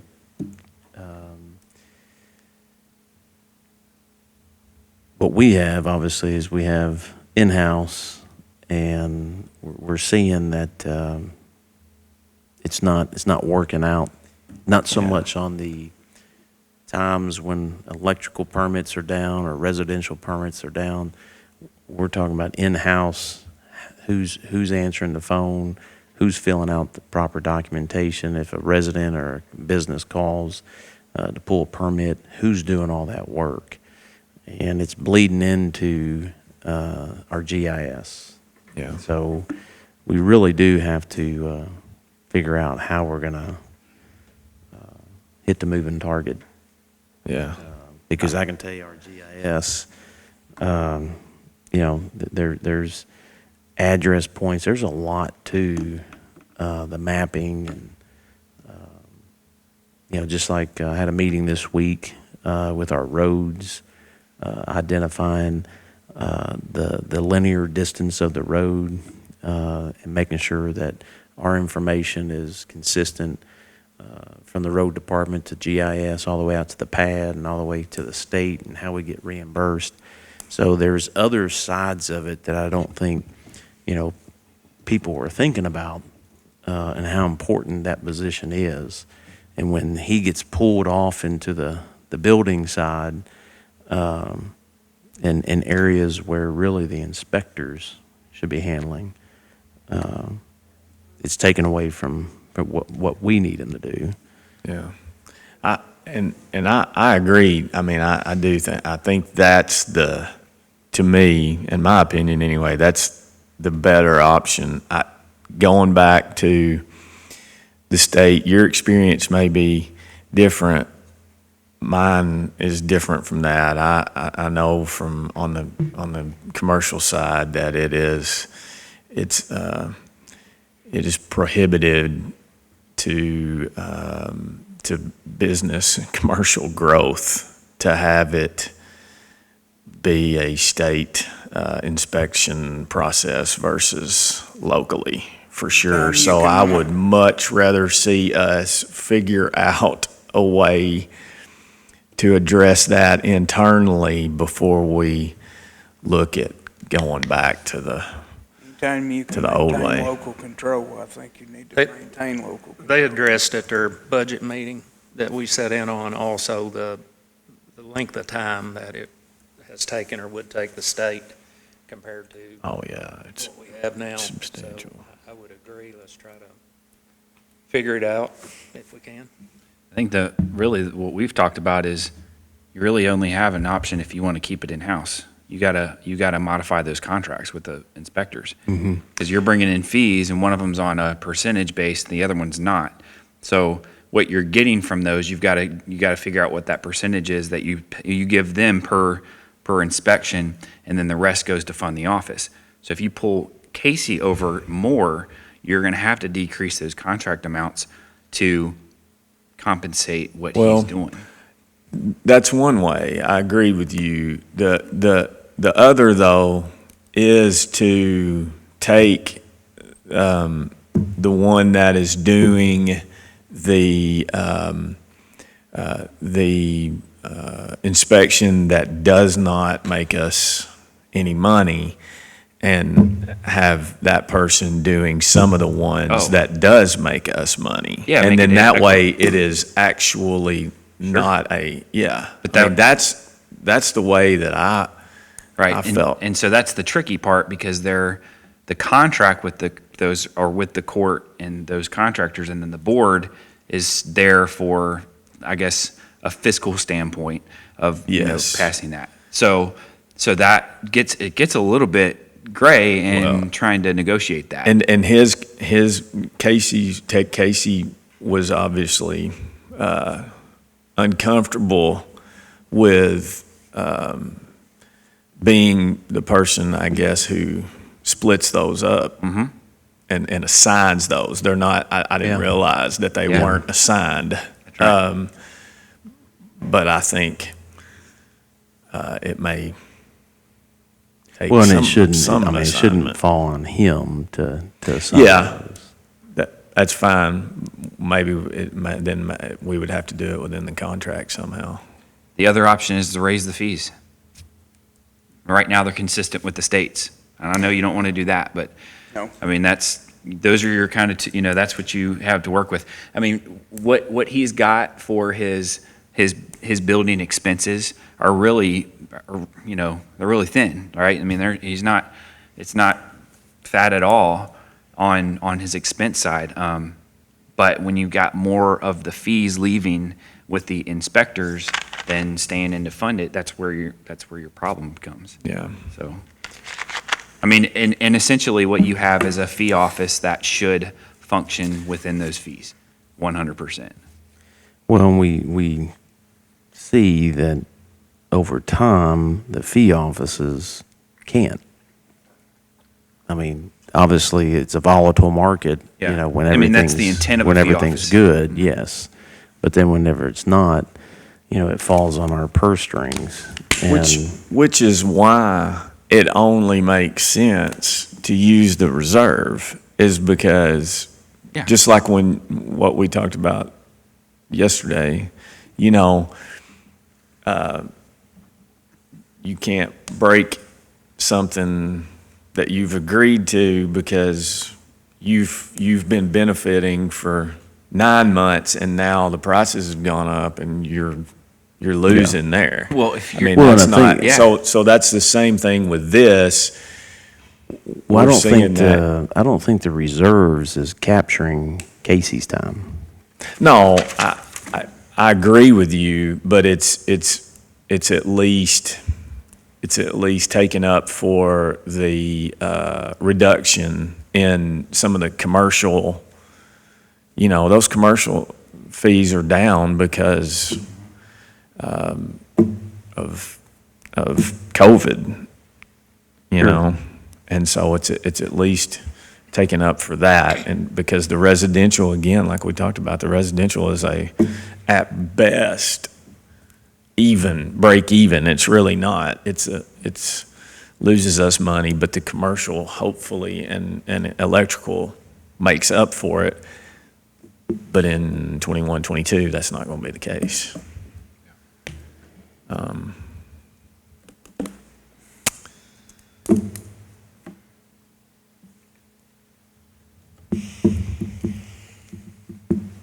Yeah, we got to look at those contracts, and I think that's at minimum you I start. mean, there. I think at this point, we've at least, I think, decided, if we have to use the reserve, we do, and it's even at this point. But we've got to figure out how to make it to where it's on its own. Yes. We did this last spring. We brought the inspectors in, and we're going to reevaluate their contracts. So we can put that on again, and and they're different. They're different contracts. It's not like it's the same for both of them. Yeah. And when you do that, you also have to understand what that could turn into. If I don't agree to that contract, I agree. You know? Yeah. and then you back up and punt. Yeah. Yeah, I understand.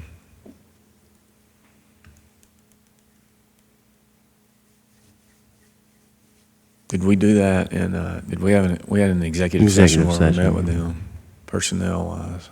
It was over Zoom. I remember Right. the inspectors were in the judge's office. Yeah.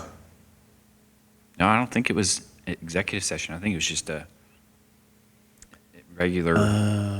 No, it was executive. It was executive Was it? session because it was We personnel. we did the previous year an executive session. Oh, that's right, I And we- did. Yeah, you I had tuned everybody control. else out, yeah. That's right. That's right. Uh, Odd times. So just so I can understand, would it be the board making recommendations for the contracts to present to the court for approval?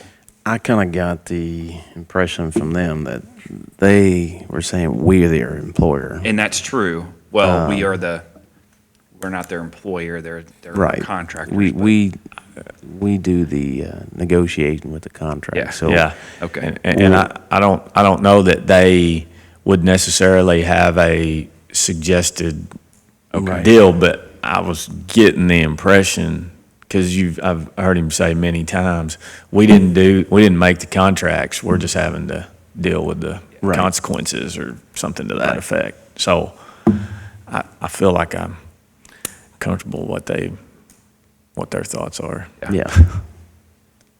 based on. Well, I will set that up to where we can sit down with the inspectors. And It'd be good. And just to be super clear, when you guys go into that and you're considering kind of Casey's time, when I say they cover 40% of his salary, I mean 40% of his salary, his FICA retirement, but they don't cover any of his health insurance, which is, I mean, not insignificant. Okay.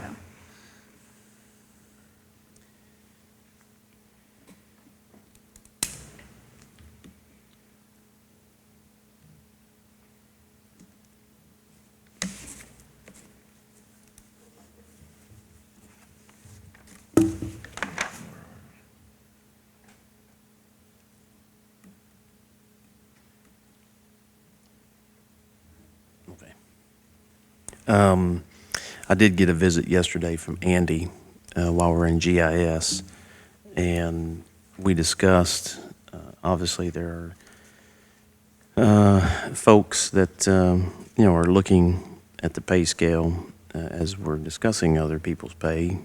And can you pull up the current admin code as far as how we have the employees? While he's doing that, he just shared with me some other communities that are offering employment for his position in the IT side of the house, GIS and IT side of the house.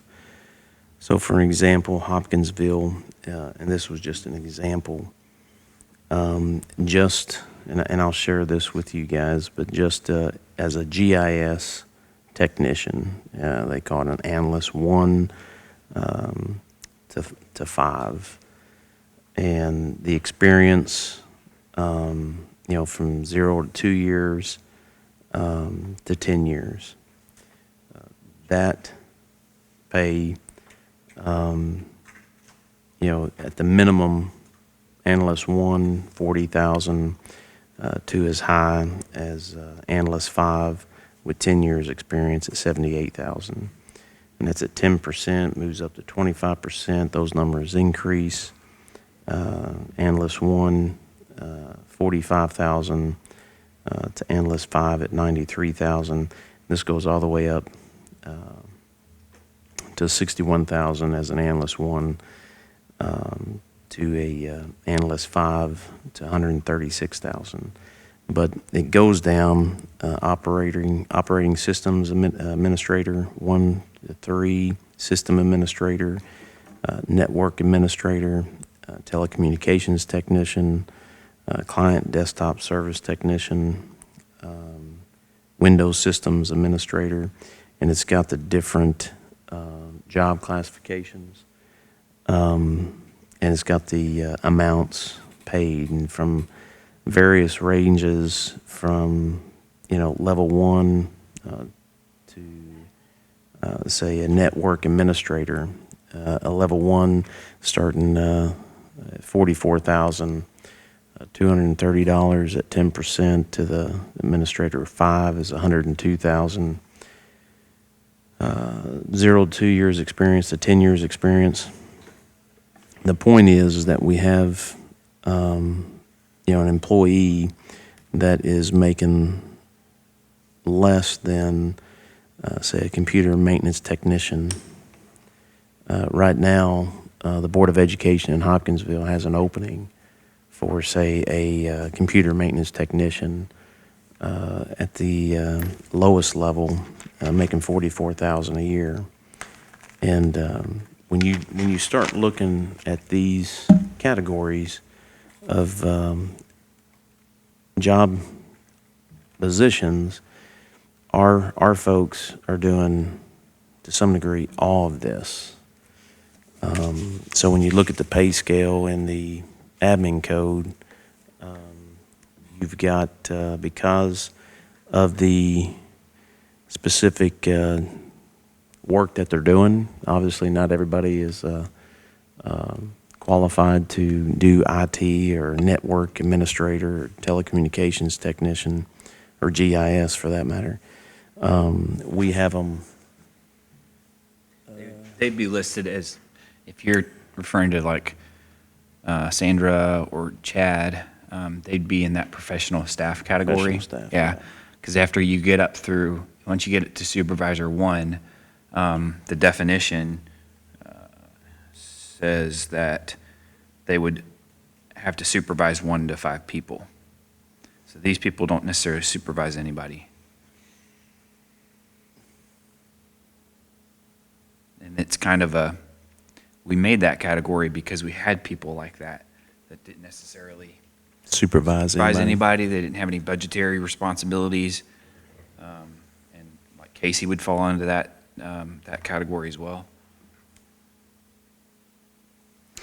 Well, when you look at the department head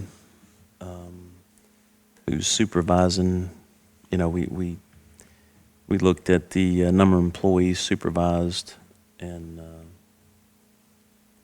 the budget, if it's if their budget is compared to be light, medium, or heavy. That's how this is set up. But you have in the comparison here, obviously Hopkinsville is much larger than our community, but just a basic computer maintenance technician is making more than what, under our scale, professional staff, which is doing a lot of this. They're doing network administrating, system administration, operating system administration. They're making less than from what the market is making available, if that makes sense. So, for an example, professional staff. And I just increased this number for 1.4% COLA. I adjusted that, so they just. So that's with the That's 1.4. reflected. Mhm. So you're looking at, While you're in there, correct that change, that spelling up top. From department to department. That's how it is. It's different. It's different. It's how, Oh, that's it's how we define it. that's a It's legit, uh-huh. department, okay. so you've got the, you've got 42,889, and I don't know if this has the COLA built into it. As far as current, this is the current salary. Theirs, yeah. Yeah. And they're probably on a July 1. Where are you saying Andy is in this? Well, now, I just gave you Chad's. Andy is at 59,737. Okay, so Andy's concern was Chad. Is that what Well, you're, Chad and himself. and himself? Yeah, I mean, Yeah, so Andy would fall in this department head 1 category. Okay. 1 to 5 employees, light budget. So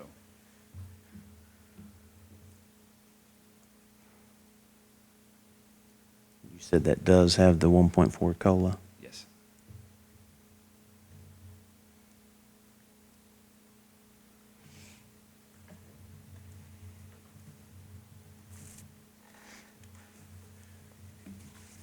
But he would be one that this was put in place after he was here, and so he's outside of that Correct. already. So Correct. your only opportunity to change with him is to put him in a different category, right? Yeah.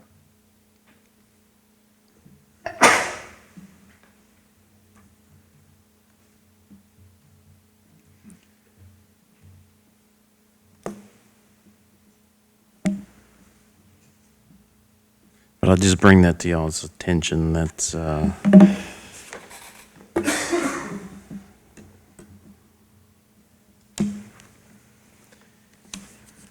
Yeah, because I don't think, I mean, I have the document, the salary calculations on there, but that I'm aware of, that does not have their category Right. on there. So there's no way for me to take that document and look at the admin code Correct. and know. And that's. So how do you So that's do what- that then? Right. You So have- that's what we're going to develop for this coming salary schedule. Okay. We're going to make sure, and we're probably going to make every employee sign where they're at, especially so they can identify whether they're exempt or non-exempt. Because I think we have people out there that don't know what they may be. So then they will know what category, and what you guys will know what category they are in, so you can see where they fall within that pay range. But that's not going to be something that's going to be done prior to Yeah. us having to make a decision on this budget. I would hope so. You Because would you hope have so, to, okay. because you have to vote on, you have to pass the salary schedule consistent with what's in the budget, Yeah, you know?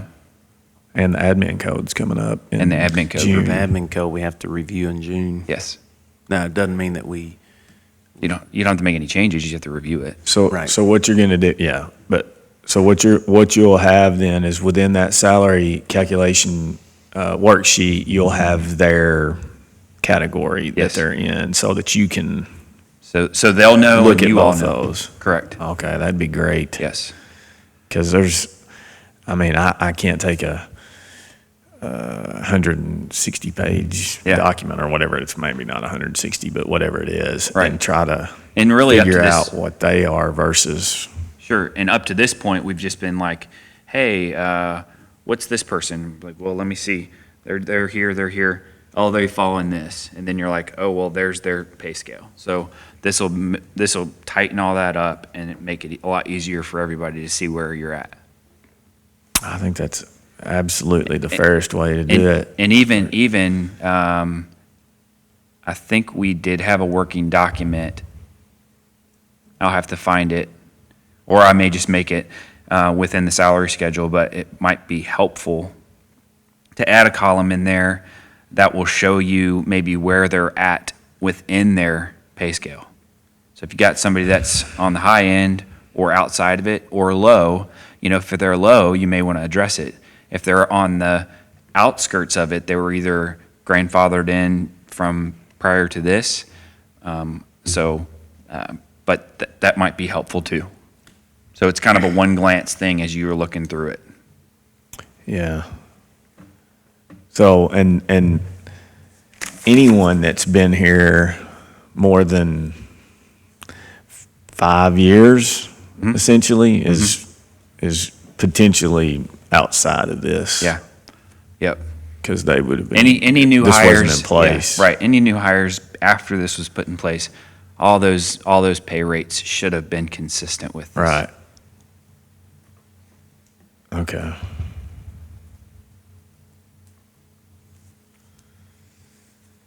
Man, that would be extremely helpful to have. We have a quick recess, please.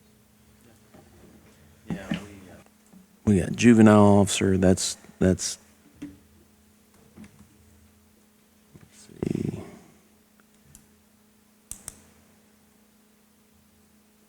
Statutory, if I'm not mistaken.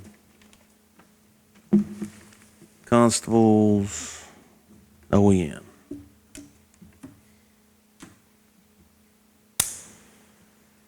I think, to make it simplified, you guys tell me if you agree or not, but the DLG budget, OEM numbers, and put into this. Yes. I was going to tell you, I agree with what the DLG. So you want me to take the thing that we read on Friday and take the OEM budget from that one and replace this one? Okay.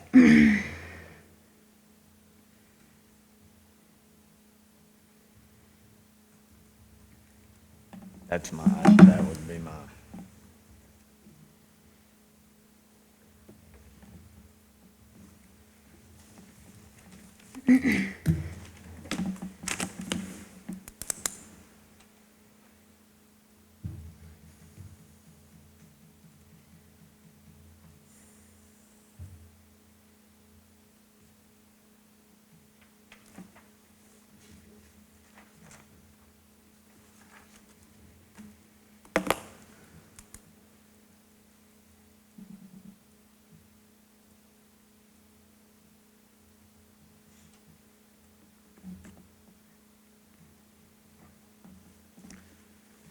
And we looked at the ambulance service, we brought to the court, gosh, I think that was back in 16, the ambulance contract. We directed Brad to get the numbers. He brought us the numbers, but there was really no action on it as far as if there was any discussions that we can have in with the hospital board. Well, we did at least get numbers then, though. Have we gotten them since? Yeah, Brad, Getting them uh, consistently now. requested them from David Fuqua to get the numbers from the ambulance, what the ambulance is actually making.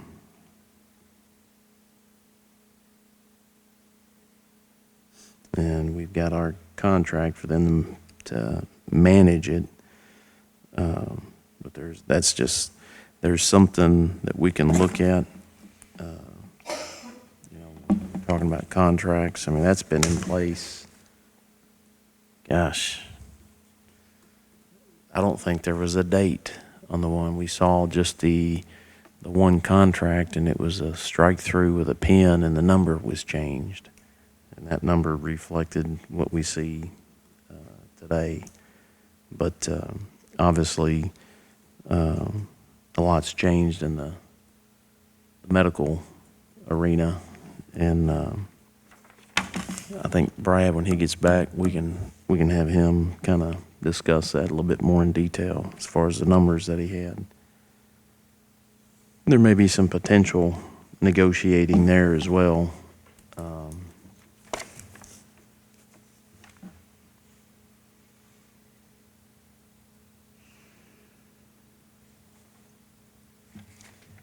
Let's see. I'd say the same thing. Were you here? We just said DLG numbers for OEM. Yes. Yes, and I will change them back. Or I will change that. Okay. For the ambulance service, there's really not much. I mean, we provide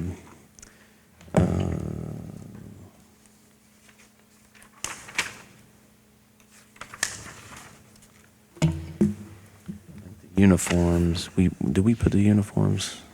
Mm-hmm. Yeah, that 9,000. It was cut out of this current budget and put back in. Okay, there it is. What about the Calvert? The what? The Calvert rental, that's out of there, right? Yes. Oh, where they wanted to do the renovation? Yeah, no, that's not in there. No, you're talking about the rent.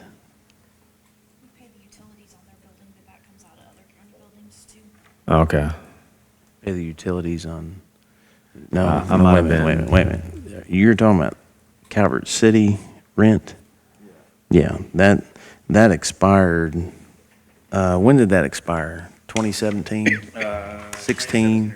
Yeah, It wasn't long after. because it was paid off, if I'm not mistaken. And I'd talked to Gene. We don't. The ambulance service is. We just supply the equipment. We don't have, the employees are not county employees. So really the hospital, if they want to, that's something that I told him he needs to negotiate with the hospital. But as far as what we provide as the equipment. That's something that is something you've taken off this since that first one, must be, because I've got it on this sheet.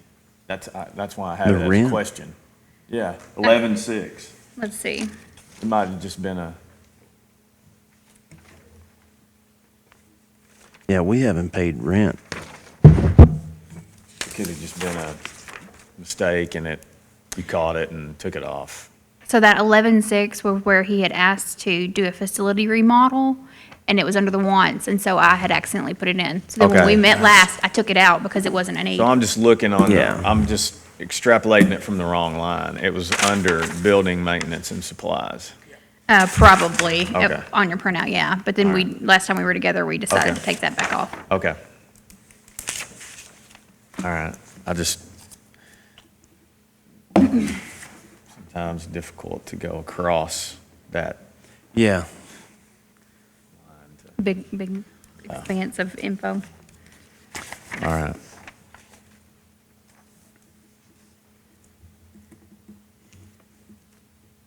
Brad, they were going to ask you something, and I don't remember what it was. What were y'all wanting to ask Brad when he got back? Oh, Yeah, the information from David Fuqua. We were talking about there's potential to have negotiations on the contract. I think we directed you to get the numbers, and And I sent it to everybody.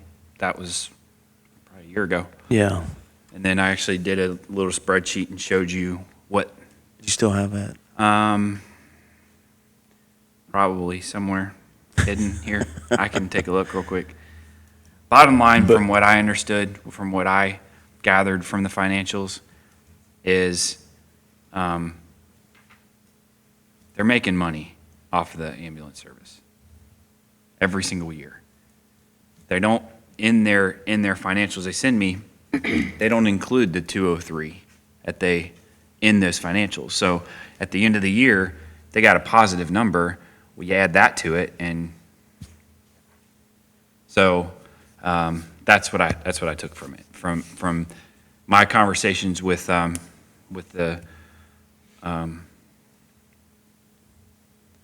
from David before was that he said, we don't make any money, you guys take it. Well, I'm looking at the finances, that's not accurate. So I have a hard time looking at those numbers and looking at what we're sending them, feeling like we've got any skin in the game. I just feel like that contract needs to be renegotiated where there's something that if they make money, this number either decreases by that amount or flip-flop. If they don't make money, then the county would have to supplement that. It's kind of like what, Yeah, it is the same. It's what we were it's talking the about, same. yeah. Yeah, it's the same thing. And so, but you have to believe that there's a loss to believe that Sure. that's. So if you go into it not believing that, then there's no. Yeah, I mean, that's it. It doesn't. Yeah, But- exactly. That's why I was, to me, it's So just- do we have, I mean, I could go back and find that old Yeah. stuff, but so do you have this year's? No. Okay. And they're supposed What's to. it due by? I can't remember. I can't We took some time on that. well, and It went on and into- that's a good question. I think that should be, I know that they submit the books to us with the financials, but we can make it specific as far as what we want to see and have that kind of presented to us. You know, hey, we want to see what the earnings are compared to the loss, just for the ambulance service. Yeah, I'd have to look back in my I've got it. old notes and. So I don't have to. Can I send this to you so I don't have to change the thing? Me? Yeah, Yep. you can send it to me. Okay, I just sent it to you. If you don't mind pulling that up. Let me verify on this document that those numbers did not include, or those numbers included our fee. There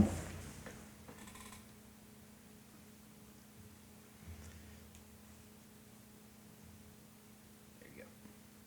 I believe it did include the fee, because I feel like I remember looking at the profit and loss review. And there was a year where Yeah, so that did it. it looked like. Yeah, Okay, so did that's that- basic. That does include what we send them. So if you take out the 203, whatever, on each of those years, they still are netting over 100 grand, 200 grand, 100 grand.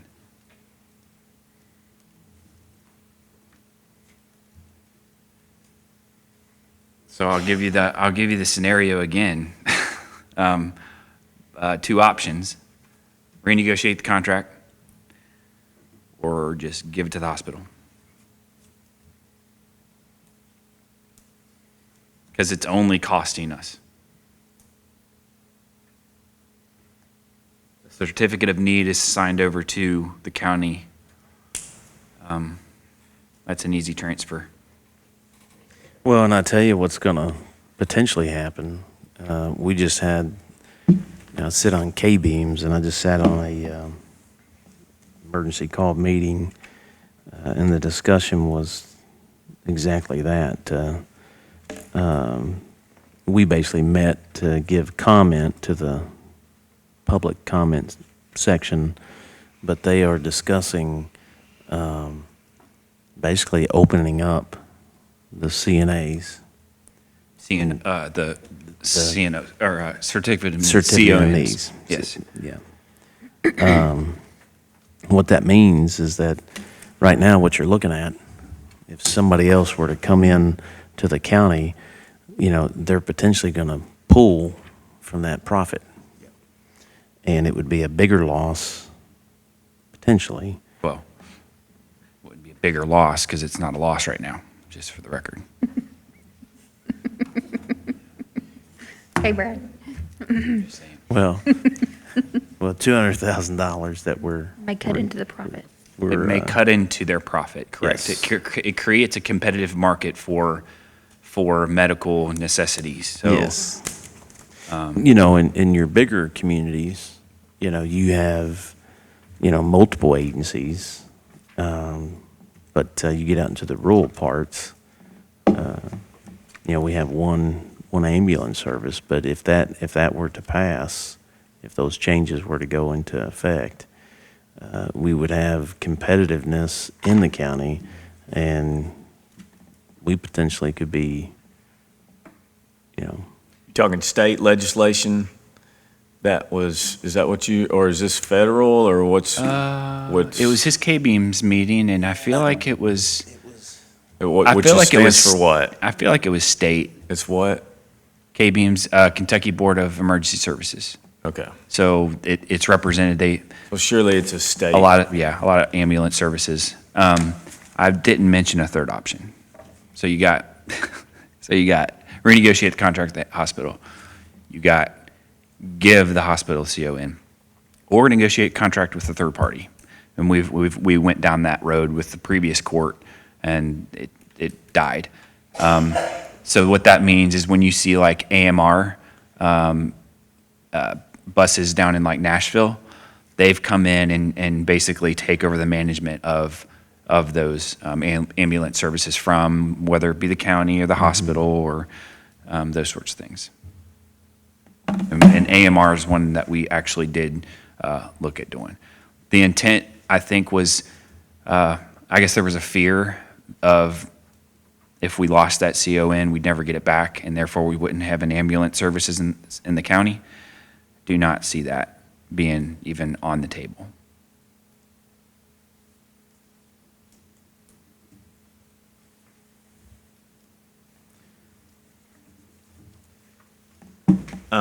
I don't have my work phone with me. It's downstairs, but I'll get you that information.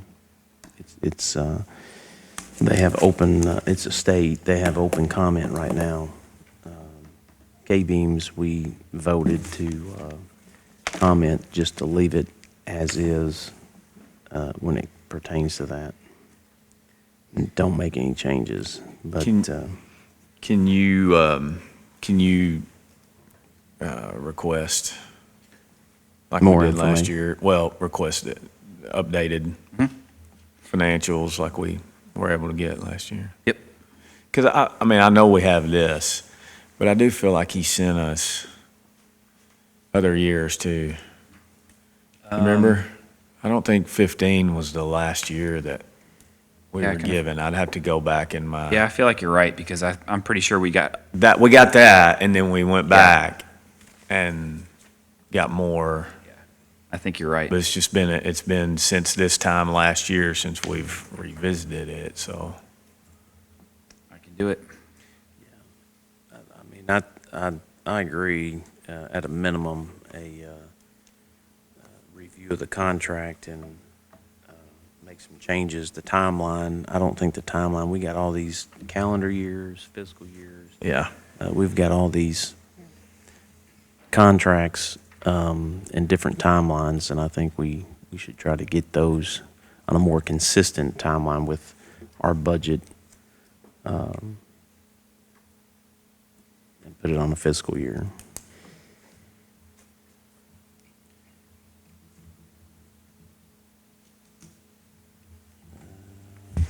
See, I'm trying to think. At 9,000, I don't have my form in front of me, what Brian was wanting. I know he has since told me that they were looking to put in some new cabinetry, and he said that they're not going to do that. The only thing on his leads list was the 9,000 in uniforms. Yeah, definitely the uniforms. Which is part of our management agreement. Yeah. But you have that on there, don't you? Anyway, Yeah, it's on that there. wasn't, okay. Rotating out the ambulances, that's kind of a consistent. He's pretty good about keeping the numbers. That's been pretty much consistent.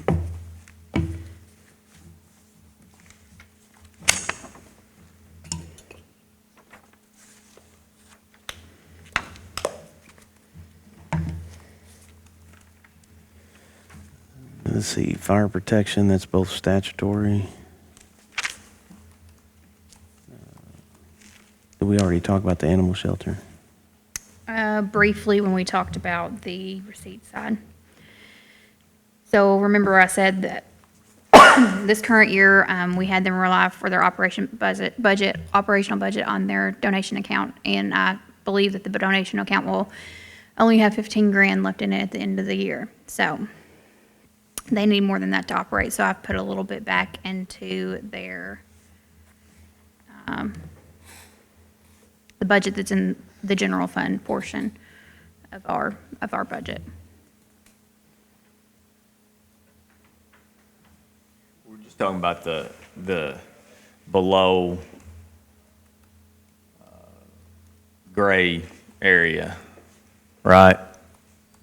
$6,000, something like that. How it looks on what you're looking at. Well, you just had it up there, right? Right, so, yes, so 6. It's that, yeah. Because the other, we would be covering regardless. We weren't covering any of our pay and fringe out of No, we were just that. It covering was operating. simply the operations. I mean, I tell you, since we're on, and they should be publicly commended for what they've done over the last year and being able to even still have a good amount of money in that donation account. So I think that's great that they were able to do that last year. So I think at a minimum, we need to do this for them to. So anyway, that's my. Yeah, they've got a good base of donors. And she is getting somebody to look at the. Is that Yes. right? And didn't one of y'all tell Yep. me that since then that Tech went out. Tech couldn't do. Correct. The drainage issues and that sort of thing. But she's getting a Yeah, quote. she's going to go get a quote. I think she was going to talk to Helitech or somebody like that works on those Yeah. things. So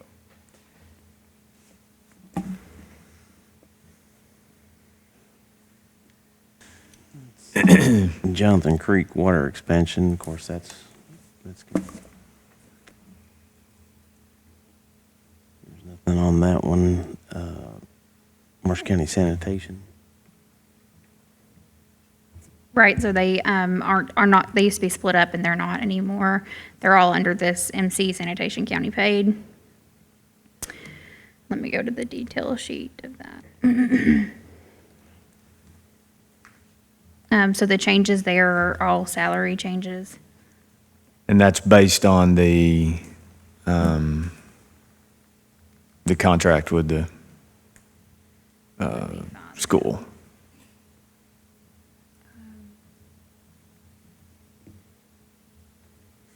Okay, so here's what's in that salary line. So they're $269 per paycheck. That's because their salary is on these three guys, which the guy's been hired. What's his name? His name is Jerry Kemp.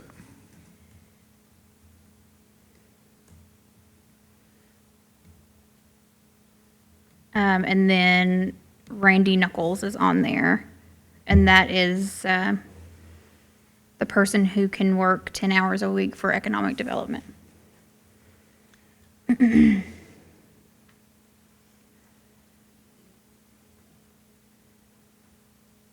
So, question for you on sanitation. You know, I know Randy has mentioned hopefully being able to, with that new contract and stuff, being able to pay some of that KIA loan, right? So, do you ever get financials from them to see that if that's trending that way to where we can see that that's going to happen, or do we, you know what I mean? From the board, we Yeah. can. I think it'd be helpful to be able to see, you know, how has what we've done in the past year to 18 months helped, or has it?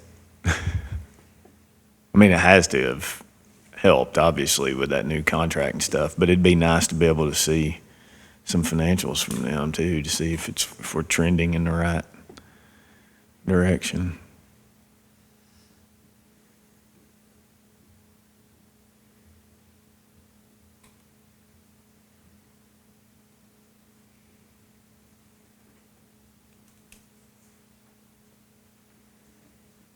Yeah, I think that shouldn't be a problem. Okay.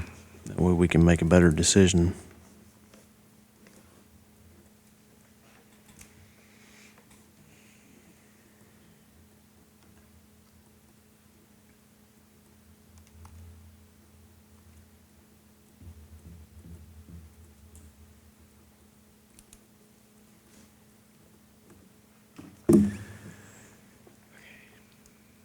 Anything else on sanitation? Okay, next is nuisance, and the changes there are payroll related, COLA and retirement increase. The only thing I would ask on this, I mean, I eat all of my budget away on office supplies because of postage. So every time I send a letter out, I have to send it certified and send a receipt, which is now $7 a piece. So I don't know. We've been pulling it out of the judge's office supply, so which isn't it's not a big deal, but sorry. Sorry, no pins because I sent all the letters, but it would be better appropriated if it was reflected in this. Yeah.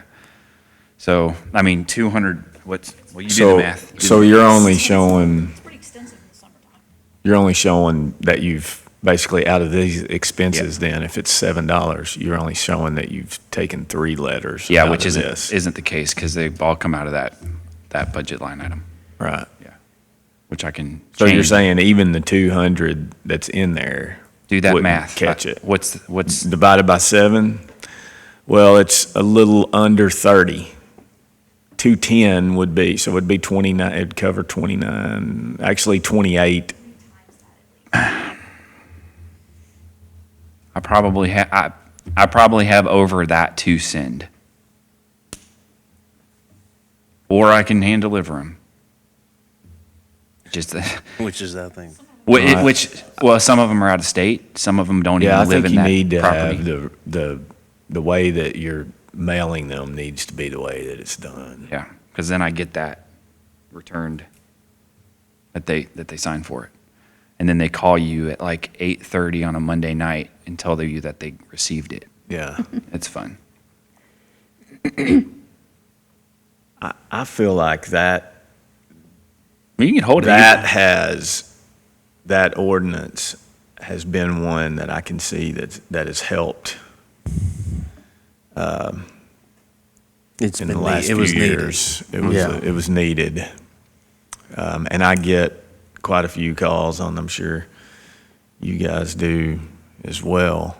And honestly, that letter, I mean, the intent isn't to cite and put liens No. on properties. But that letter will give them that first notification. Yeah. And honestly, I'm glad that lady called me on Monday night at 8:30 because a lot of times I don't hear from them.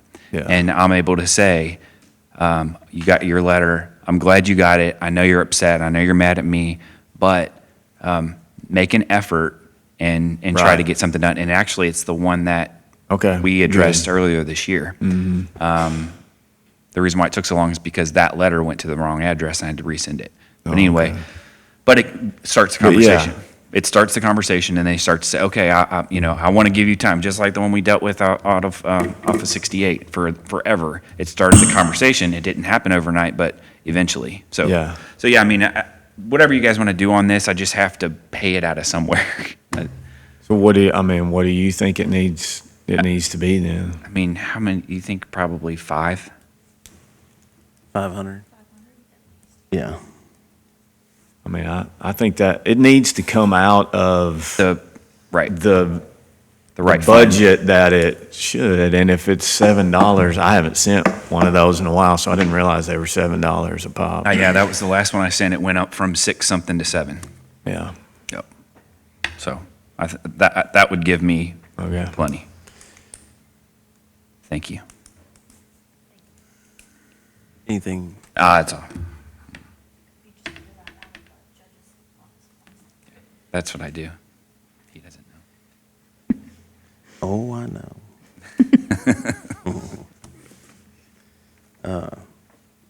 But is that, let's see.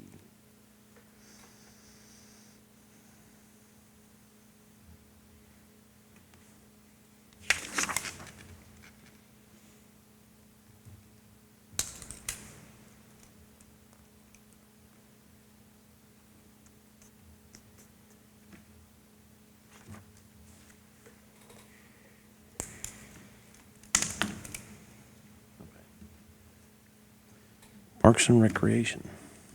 Okay, so the park budget was one of the ones that she said she needed her old budget restored. So I went back to fiscal year 1920, and everything that's not salary related, I put it back to what it was, except for there was a couple of places where she had said she needed a little bit more. I think those places are here. Mower repair was 500 more than what it was in 2020. And looks like county parks improvement projects and maintenance was 5 over what it was in 2020, 5,000. And then there's only 20,000 in right now for Birmingham and Buckhorn. Were those the correct ones? Boat docks. And we still have not received a quote on those yet. So 20s was in there for now. And so that is different from 2020. And then our portion of what the Miracle League initial project should be is on there. It's 183,595. Money in there for the Hardin Park ball court lights. Let's see if I ask her if I restored her budget, if that would cover it. I don't remember if I asked her that or not. Hopefully, I made myself a note if I did.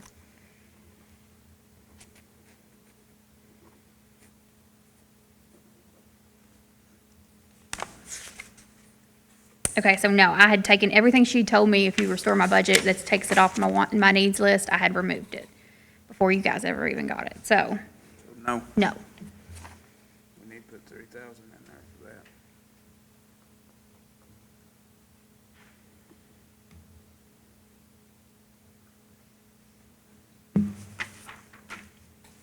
Which one would that fall under? Equipment?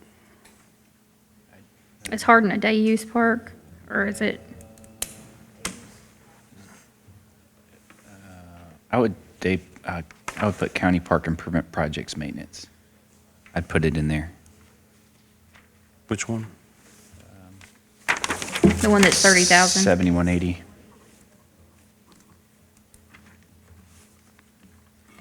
All that an improvement project. Is that It's got really the, not considered a day use. that 30,000, has that got the,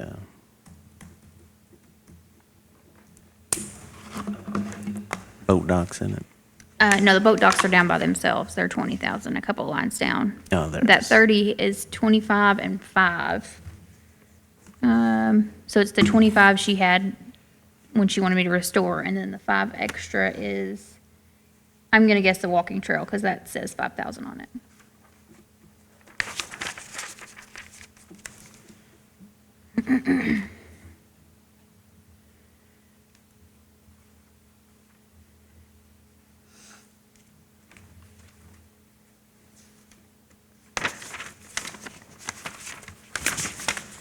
And this one, this figure, not the DLG, but this one, as far as go back to where you just, as far as the park labor includes her request for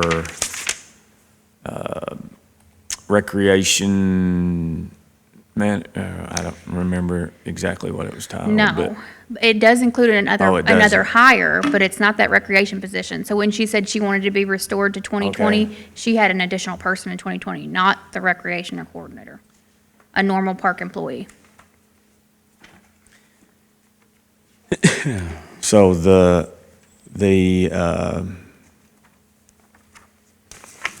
so that 342 is not including that? So here, we'll pull it up.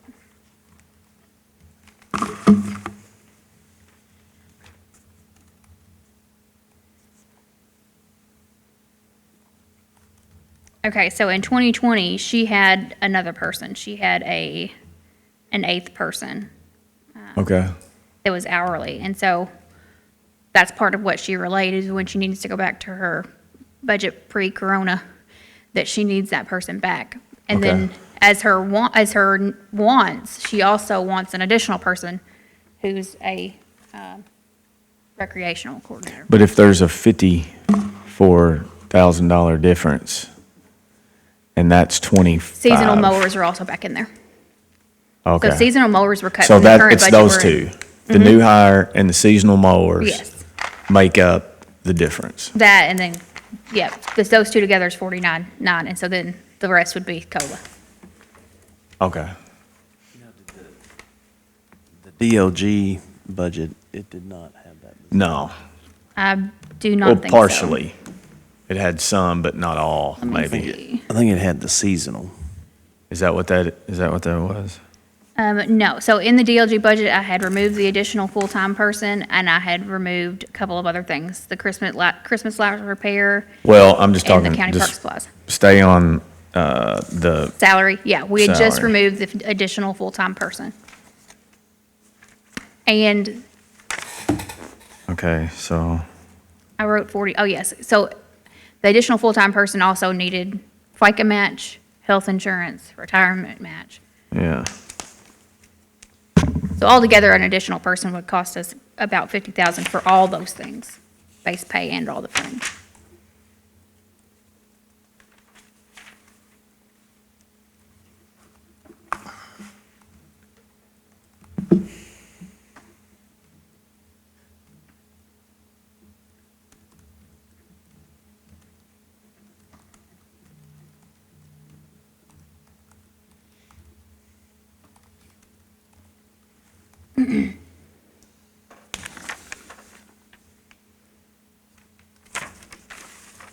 Okay.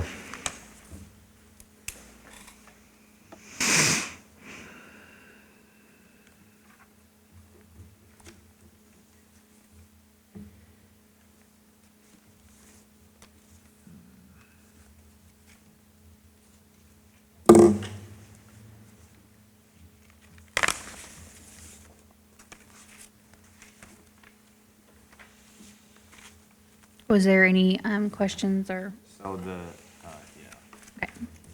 So the other big difference, like you were just about to say, I think, before I stopped you, was 4460, which is supplies. Taking out the Christmas repair for the No, lights Christmas and is on its supplies. own. It's its own line. Right, The one right above it. So just 4460 is all I'm talking about. okay.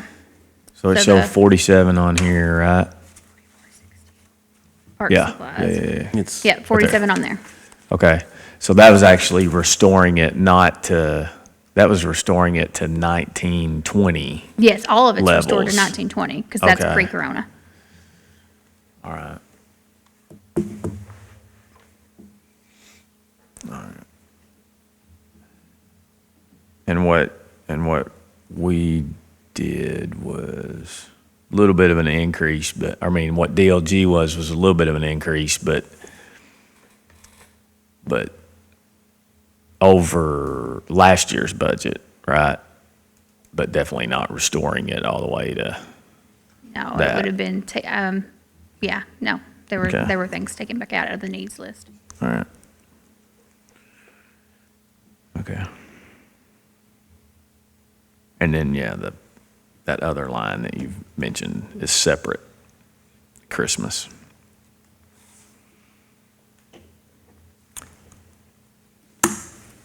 And that's for more, it's just for additional lights and stuff? I think Is it's that for right? repairs. They go Okay. through and repair, and sometimes they build additional. I think they order lights. One of the things we looked at was using displays that may not be fully functioning and using those lights to replace burnout bulbs, things of that nature.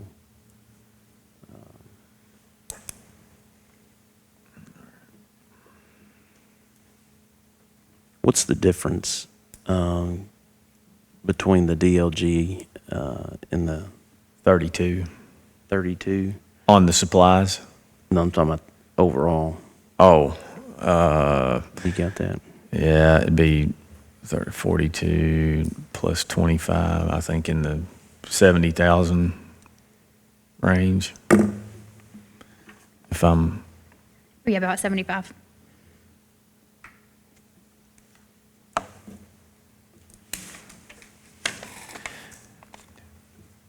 that's requested versus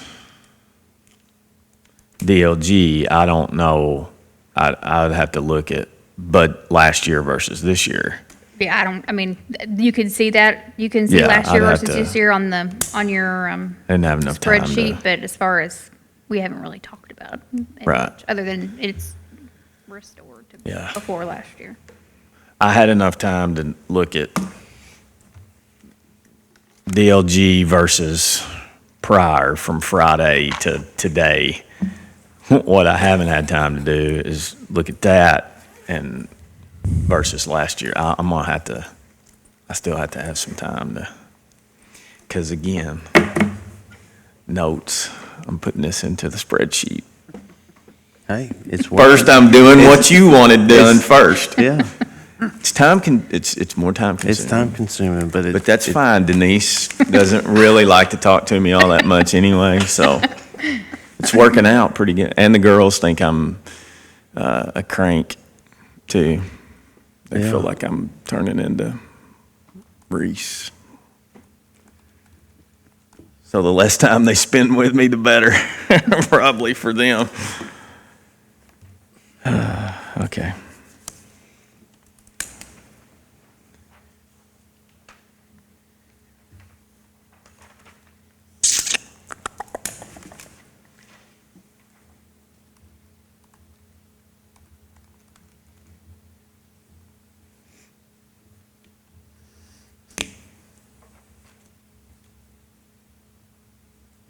So that, again, that 41, going to the next thing, I know you, but is the judicial bonds, that is the figure that will go away, right? That judicial bonds is that particular payment Right, that after next year will be paid off. right. Okay.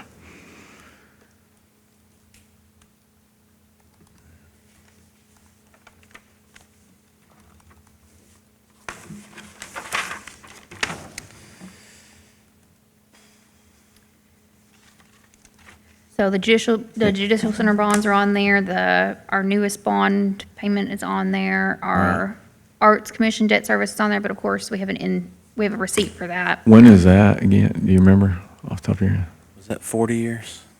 Oh, yeah, there's, It's Okay. Never here you go, mind. it's We'll be- right 30 years? here, I'll payoff be- will be 2042. Yeah, I'll be in the grave, probably, right? What is this, 20, 40, 60? Huh? It's only 21 years from now, Andy. I mean, I'll probably outlive Justin based on his sister.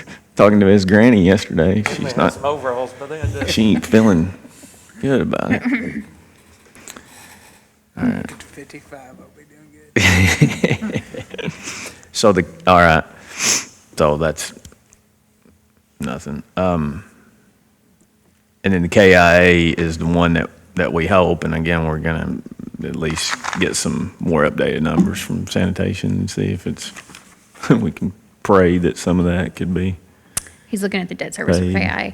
Now, I believe that they will be 170. paying that, if whatever they pay, the intention is to have them pay directly to KIA, and that way it's kind of bringing down that That number. principal balance, not our payment. Does that make sense? So we'd still make our full payment, so the principal balance would go down quicker than Oh, what's, because that's a Currently loan. scheduled. That's not a bond. Yeah, it's a loan. That's a loan, so. right. And its payoff date is 2040. Okay. So what they could. So cash flow wise, it is not going to, that would not save us any, but it would pay it off early. What would we, in the long run, we'd save a little interest, but yeah. Yeah, but at 1.75%, It's not a you ton, know, yeah. yeah, it's not gonna, I mean, okay.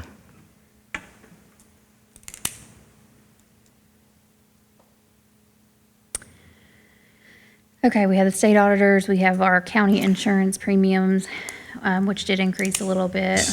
We have our membership dues, and that's where our memberships to certain associations are paid out of. And then, I did put registration and conference trainings back to 12,000, to cover that, since all those should be opening back up. The general fund investments, again, I have not taken out what we have spent on projects that were paid with bond money yet. I will update that for you, but it's basically an in and an out on the receipt side and the expense side.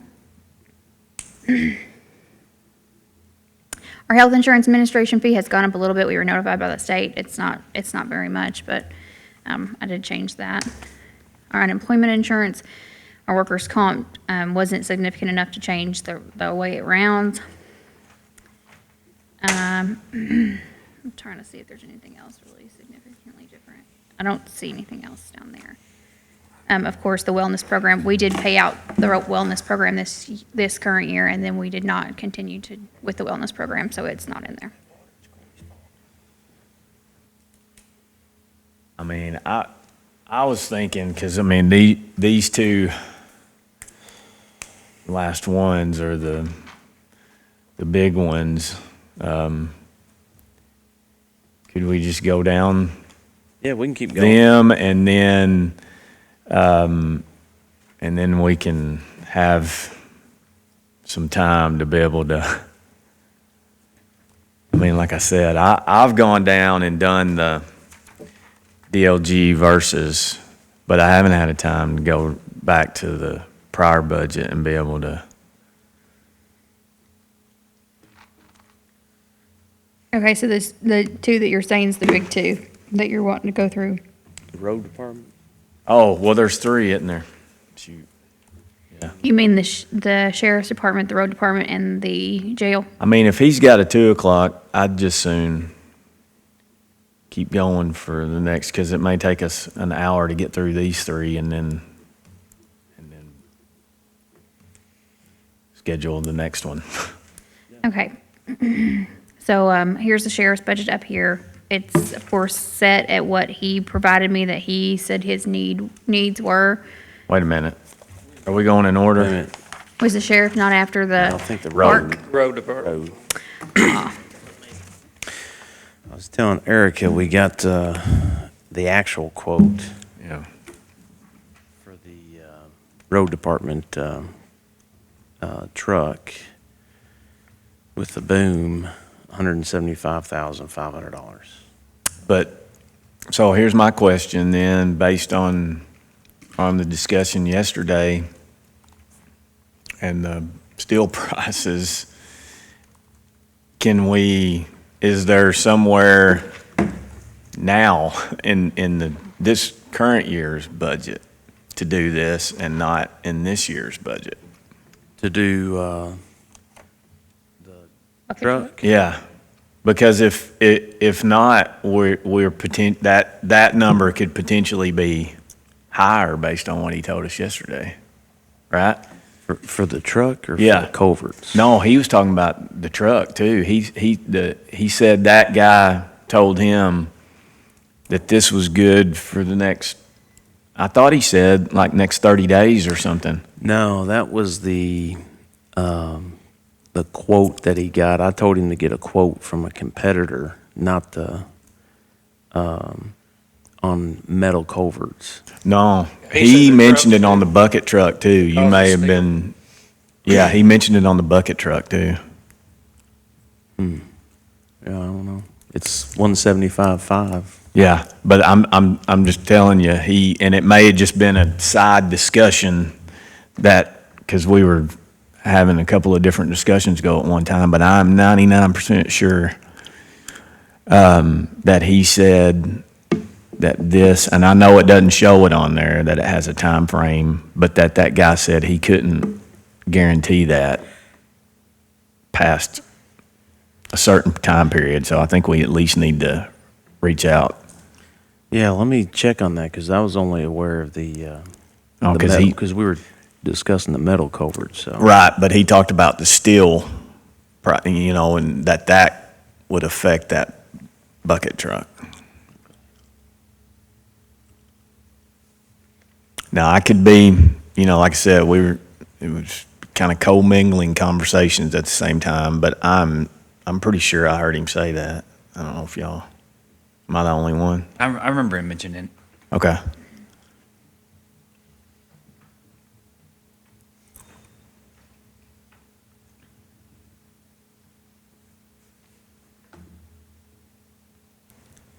So I guess if that's the case, then we either have to figure out if it's possible to do now, or if we're going to do it, we would have to plan for the possibility that is not going to be the number. yeah,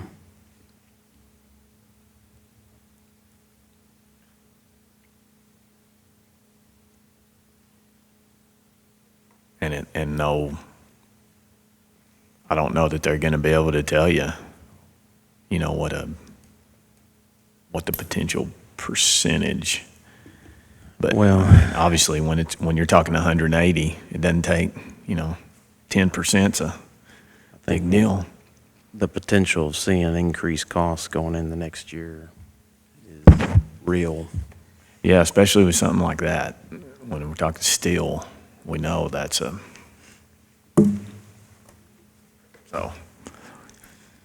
so anyway, that's something we need to get from him.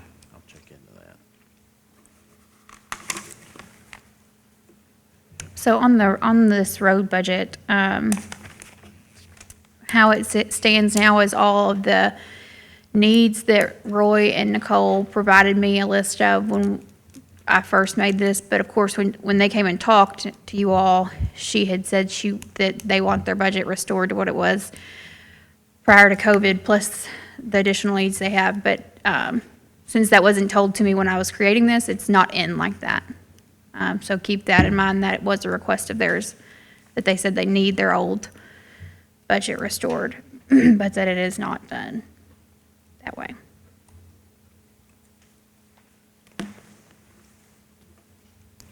But it is, well, no, it's not. Never mind. It's just the need list that she gave me that's printed out on here. Okay. Because in the conversation with me, she did not say that they needed their old budget restored. She didn't say that until she came to talk to you all. Okay.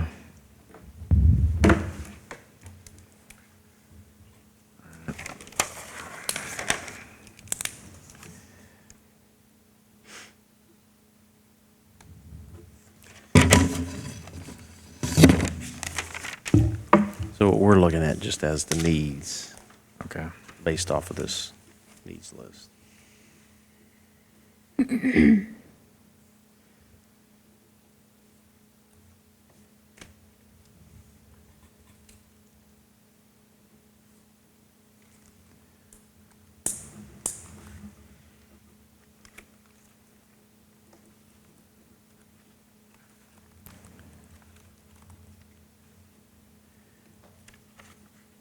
And when anyone asks for restoration of the budget like that, what we need to know is that restoration means restoration to 1920, right?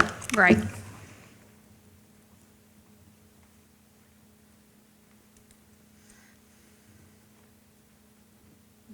That's what I took from them, yes. They Yeah. said restored to back before the cuts because of our COVID.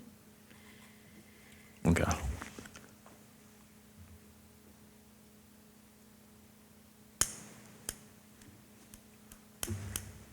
Okay.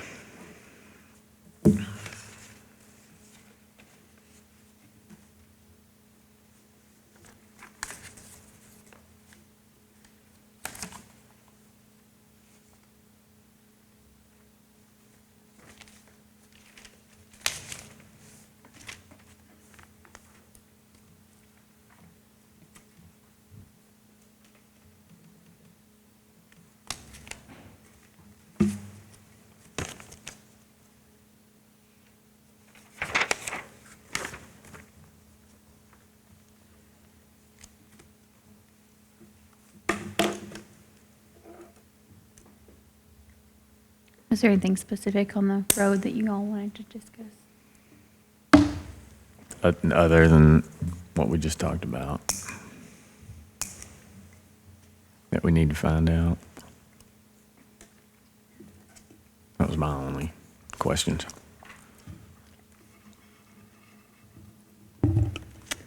Which we've already got the part-time. So that's starting in this fiscal year, and it'll be obviously reflected going into the next fiscal year till October. That's in there, right? Yeah. Right. Okay. Okay.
And I know you guys can see this, but if you go back and look at the actual expenses, the 1718, 5.5 million, 1819, 4.6 million, then 1920, 4.5.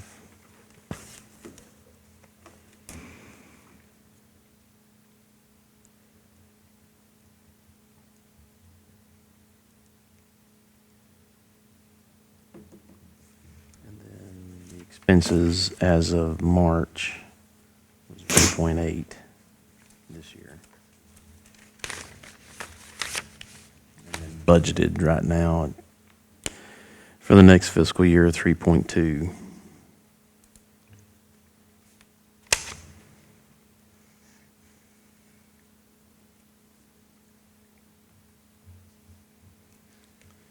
What's next?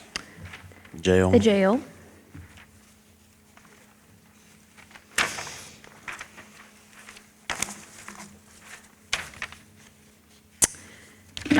As far as the changes from 21 to 22, what's on there now, his needs list had the 25 of building and maintenance and repairs, the 10 of equipment repair, and the 13 of equipment, as far as different from last year. And then the other changes are salary-related changes, salary, FICA, retirement, and COLA. Okay, so let me ask you for my thought process after we leave here so that I can have my head around it. The DLG budget. So the DLG budget, it is drastically different. for It's the drastically jail- different, yes. The jail department. So as it relates to the DLG budget and those numbers, I guess my question to you is, was that getting a number that you're comfortable with and then backing into it, or was it specifically addressing a couple of So the way that it changed from what we're talking about to the DLG budget was I removed all the needs, so that 25, the 10, and the Right. 13. I decreased food expenses from 300,000 to 220. Yep. Farmers. We put in the 400,000 of CARES carryover in as a receipt. Payroll, we took back to 2017. Right. We took payroll back to 2017 actuals. Okay. So that was going to be my question then. All right. So, okay. So on the jail,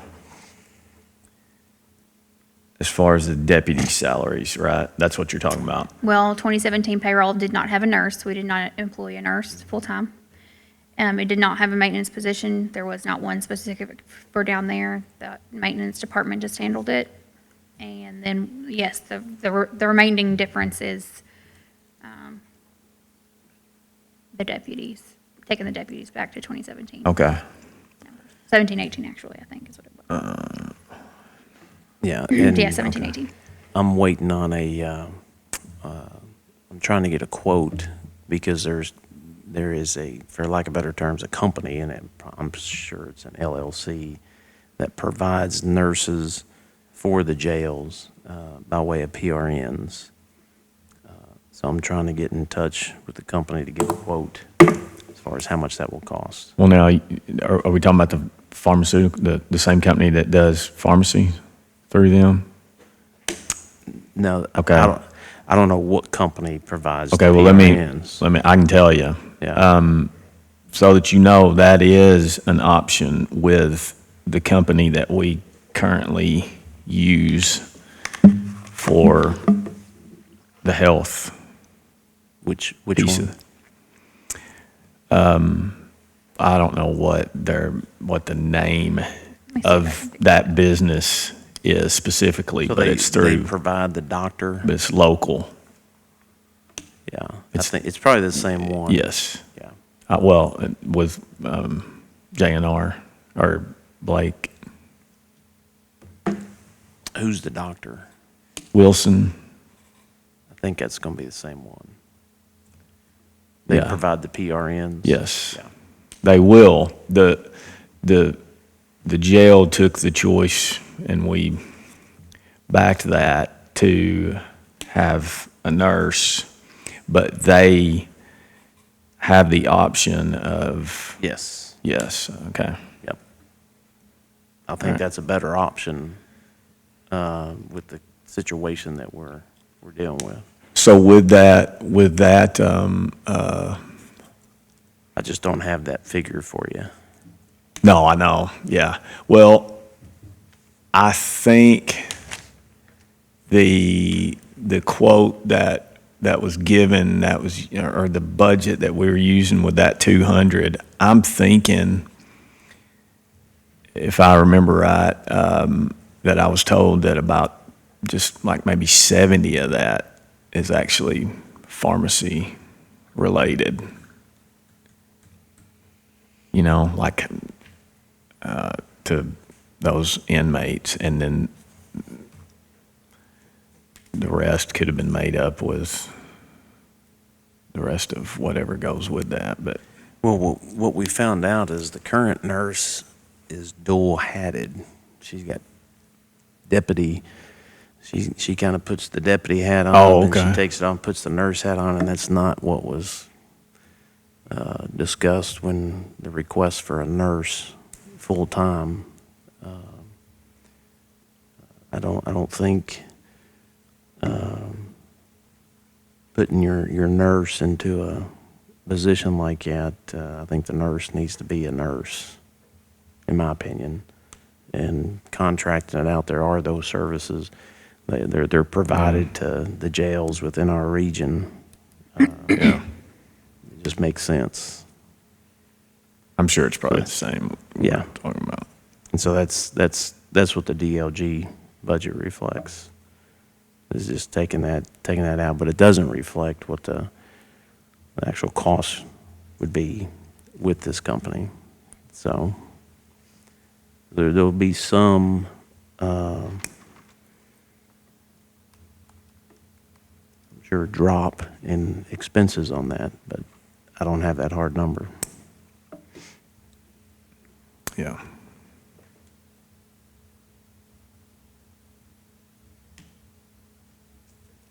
We sat down. We've been sitting down this whole fiscal year. We sat down and asked where he can make some adjustments, and he said he can't make any adjustments. He didn't have anywhere where he could see to make an adjustment.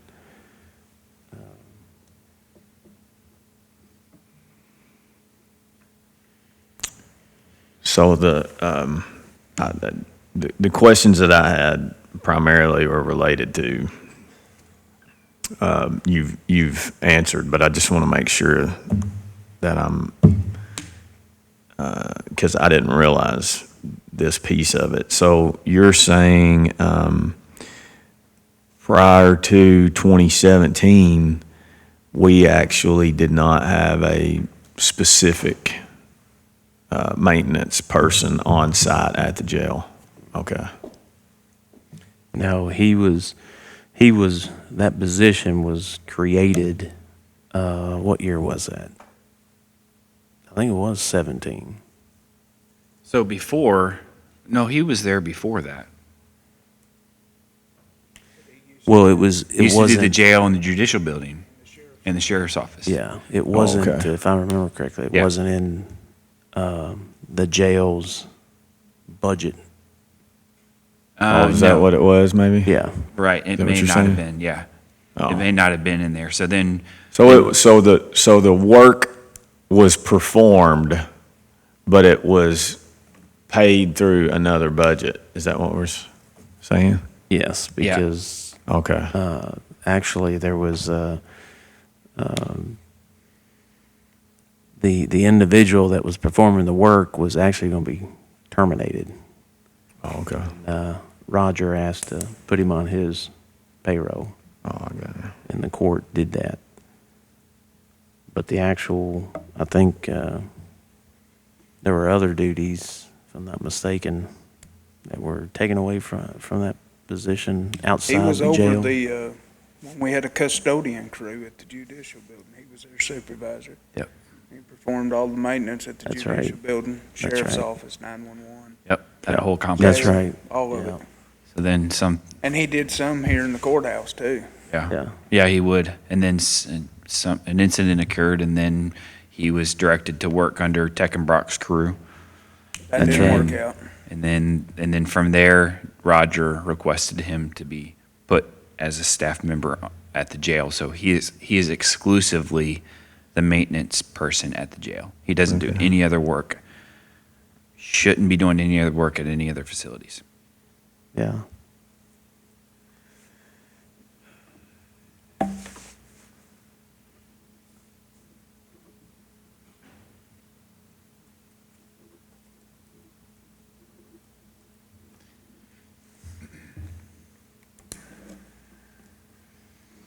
But when you look at, and if obviously as you can see, the easiest way to budget that for DLG was to go back to 17 and remove that position, the nurse position, and then I think we put in a certain amount because 88% is payroll, a certain amount. It might have been 80,000, if I'm not mistaken. Yeah, if you look at that 1030 line that says deputy salary, 1718 was 694, and if we leave things the way it is now, it's 749. So it was 80 that we went back for on gross, and of course that has a trickling effect down to FICA and Medicare, and that's Yes. another 7,000, let's say. Yep. And that's, again, we asked where in this budget, where there could be any cuts, and he said none. Looking at how much, if you even moved the $400,000 from the CARES, I think it was, 900,000? So, Yeah, he'd still need a $900,000 subsidy. It was 385 last year.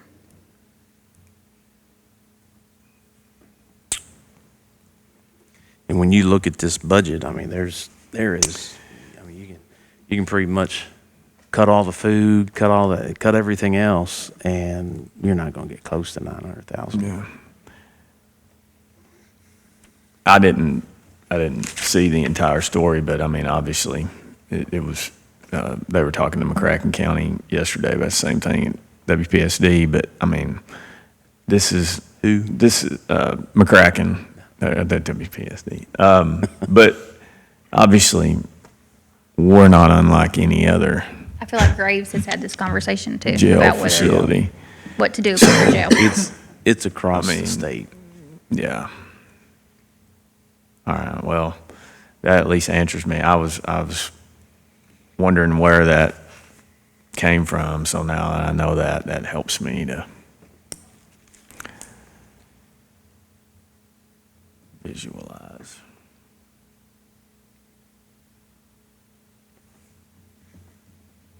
And just the, I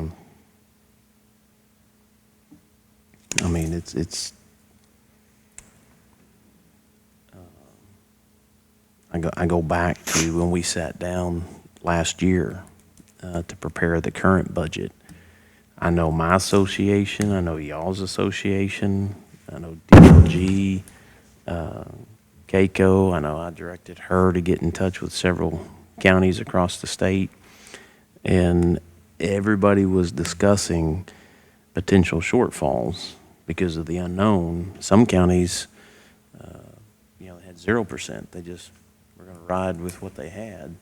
We didn't feel that was very smart, but maybe counties are different. But sitting down and asking, what are you hearing from Department of Corrections? And there wasn't much coming from Roger on that.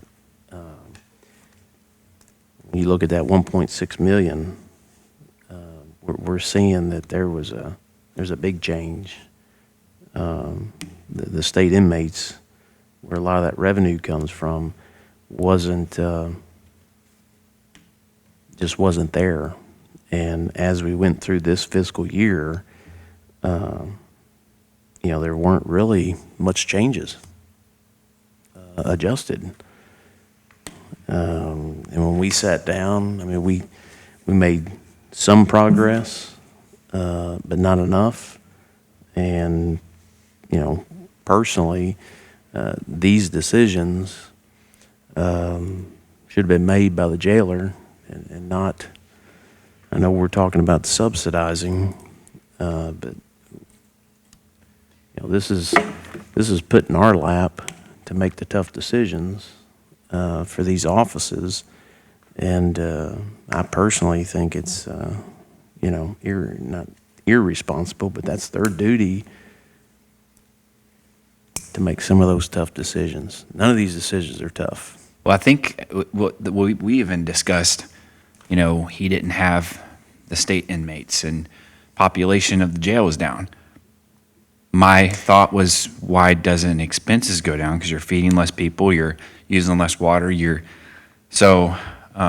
think he did say he had a little bit more than usual of our non-paying jail customers. Right. But I don't know that he said it was as many as the state inmates would make up the difference or whatever. But I mean, still, whether they're state inmates or not, if his population was down, you would think all the usables would go down as well.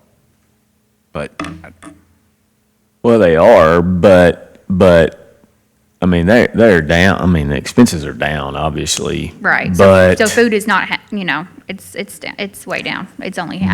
but unfortunately, again, like you all have mentioned, when the biggest portion of that is employment costs, that's kind of a fixed yeah, cost that eventually, if it remains like that, has to be addressed. I'll go even a just step don't know. further. We knew going into this budget year that we were going to have to stay on top of, what I would consider the red flags that would pop up that we didn't know about. I mean, because there was a lot of unknowns. And right out of the gate, that first quarter, we saw, I know we talked about this the last budget meeting, but we saw a major shortfall. And, Erica did the math, and she predicted that, we're going to be, at that time, about 800,000. So we sat down with him and pretty much told him, look, the monies aren't here. Make sure that you're doing your due diligence with the dollars that we do have allocated, but you need to stay on top of this. And administratively, goes out 2 weeks later and makes an administrative decision to with monies that he doesn't have in the budget. And to me, that was irresponsible, because it just added to the damage of how much we're shortfall on that budget. I mean, well, these decisions. what we don't know is his daily operations enough to know to justify any of those hour, how they get paid, and that's something that, I mean, and consistently in payroll, he's got a ton of people with overtime, a ton of overtime. Well, in my mind, if you've got a ton of overtime, you need to hire more people so you're not paying that much overtime. So I can't speak to the majority of his budget going to payroll. And I'm assuming that there's some statutory requirement that you got to have so many deputies per so many inmates. I don't know what that number I have is. tried to find that, and I cannot find anything that gives you a specific number. So, I don't know. Okay, so on top of this, I hate to be a broken record, but I dread the day that one of y'all come to me and say, where can we get the cash for this? The boilers are going to die. And if it happens in the winter and you come ask me where can we find the cash, and we didn't budget for it, the answer is going to be I don't know where to find $250,000. And when you guys say where can we find five, that's not a big deal. But where can we find 250? That I'd read that.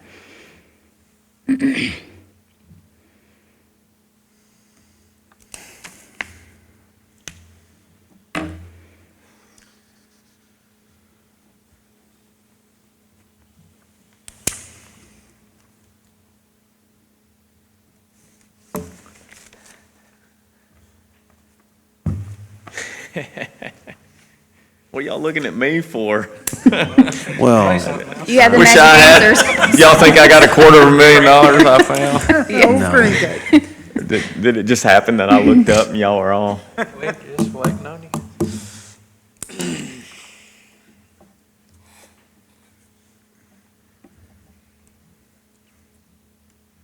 Man, you would hope that, I mean, I know we cannot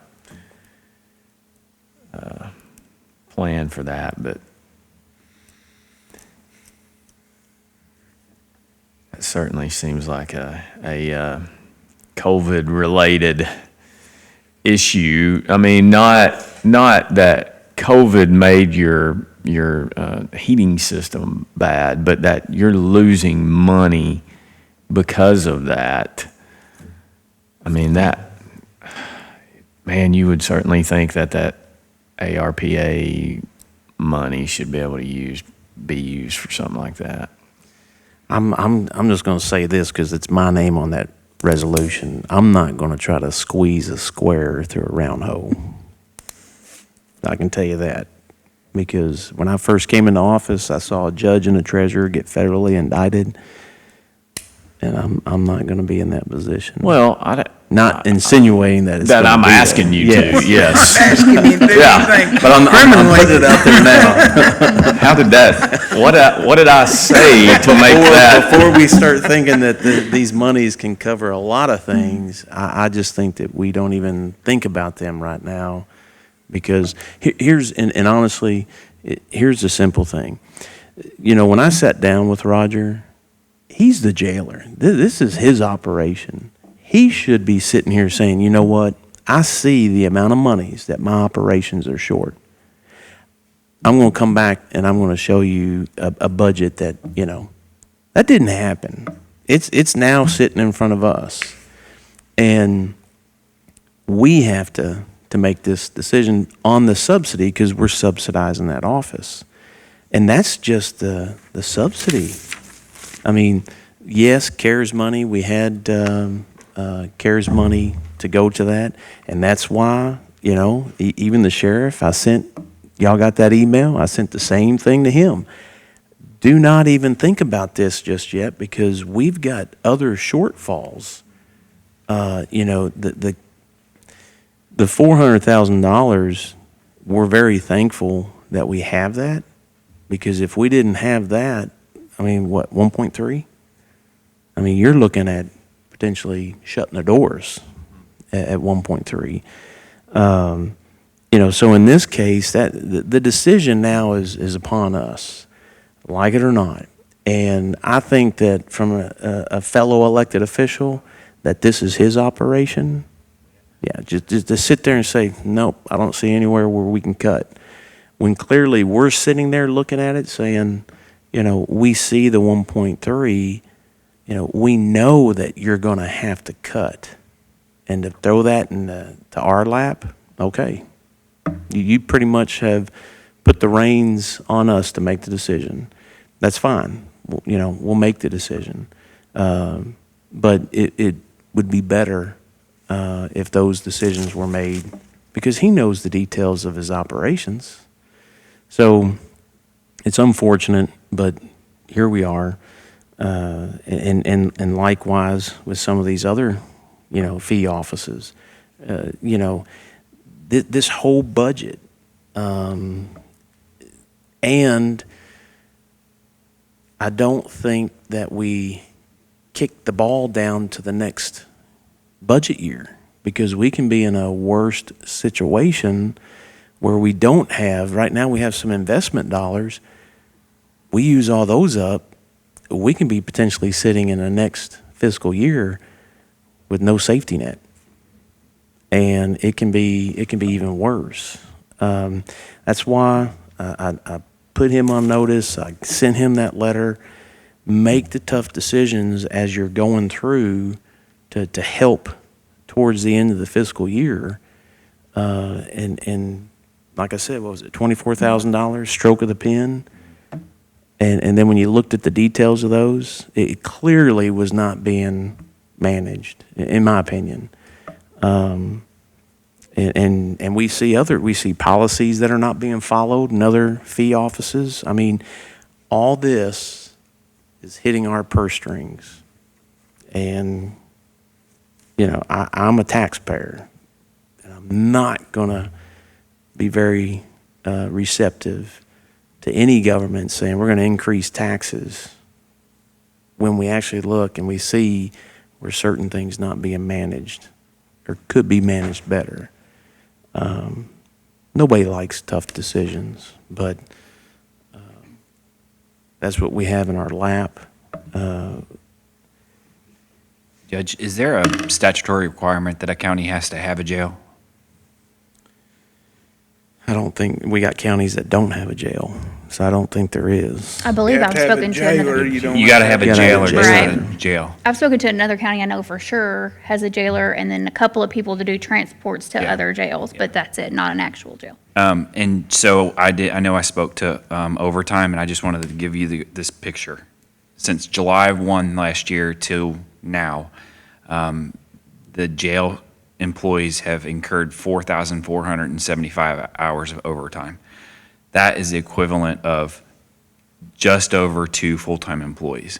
You figure paying overtime hours, so your time and a half, say an average of $15 an hour, you pay that time and a half for those hours, that's over $100,000. Again, we don't know enough about their operations that those hours are required or whatever, but when you start putting, painting that picture, I hate going down here trying to make cuts to an operation that I don't know anything about. I don't know anything about the jail, the daily operations of it. Like the judge said, we're going to have Roger's input on this, and he's going to have to sit down with us and tell us, okay, I understand you don't want to cut. I get that, but we're in tough times, and we're going to have to find places to cut. and I you're, think he's going to have to sit down with us and help us through this so we can find places that can cut. you're exactly right. I agree 100%, because without knowing his operations, how are you to make a decision based on that? But it kind of goes back to what Judge was talking about policy. We don't know what his policy is written about minimum deputies per inmate. We don't know what his policy says about his vacation, his comp, his overtime, we have no record of how that is administered down there. All we get is the time sheets that they turn in every pay period for payroll. And if we've asked for the policy, I have his policy. I have it, but how do you know it's being followed? when I first came in, that's one of the first things we did with the admin code. We for 2 weeks we sat with a committee and went through the admin code. And one of the things that I wanted to make sure that we had was that if there was another office that is an elected official, if they have a policy, then that policy, because there are certain things that other offices have statutory requirements that are different than us. But if they are going to use their policy, they need to give us a copy of their policy. Some better than others, but as we go through, like with what Brad's saying is, we find that they have other books and other stuff that they've got, and they spend a lot of time trying to figure out, what actually, we can look at their policy. Case in point, I was told there was an employee that had been off for 5 weeks, hadn't been to work in 5 weeks. So I went back and looked at their timesheet, and in their timesheet, it was regular pay every day. So I asked the simple question, where is this person getting paid from? Well, then I was told they have another book that they keep all their accruals on, and we have no record of that. We don't know what kind of accruals they, well, and at the bottom line is that will cost, right? I mean, just like Judge was saying, that will pull on what that subsidy is because we don't have control over their accrual system. We don't have, I mean, so, that's an issue, and I think, Justin, you're valid in what you're saying. I mean, how are you gonna look at these numbers and say, oh, I know he can do, you can't. I mean, it's just impossible.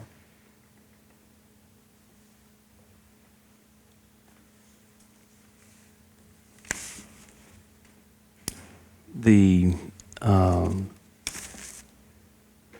for lack of better analogy, the purse, if you will, the only way that we can manage the fiscal court's purse is to literally, if there's hands in it, if we allow hands to go in it, then that's our own fault. We have to make sure that, we're good stewards of that purse. And right now, I mean, we got too many hands in it, and that stops, or that changes here, because now we're sitting down looking at this, and it's very difficult to try to make up. And I know some of this is pandemic related, but some of it is not. Some of it has been an issue since I've been here, just trying to get control of it. And we're not even, as you see, we're not even all the way through. We still got more to go through. And, that the DLG, balancing that, I didn't like throwing the 5.2 OTA, but as we went through, that's really what was left. And, we sat there and it was just like, man, this is going to be interesting. Because decisions that we make for this budget, we could potentially, going into the next fiscal year, we can really do some damage to ourselves.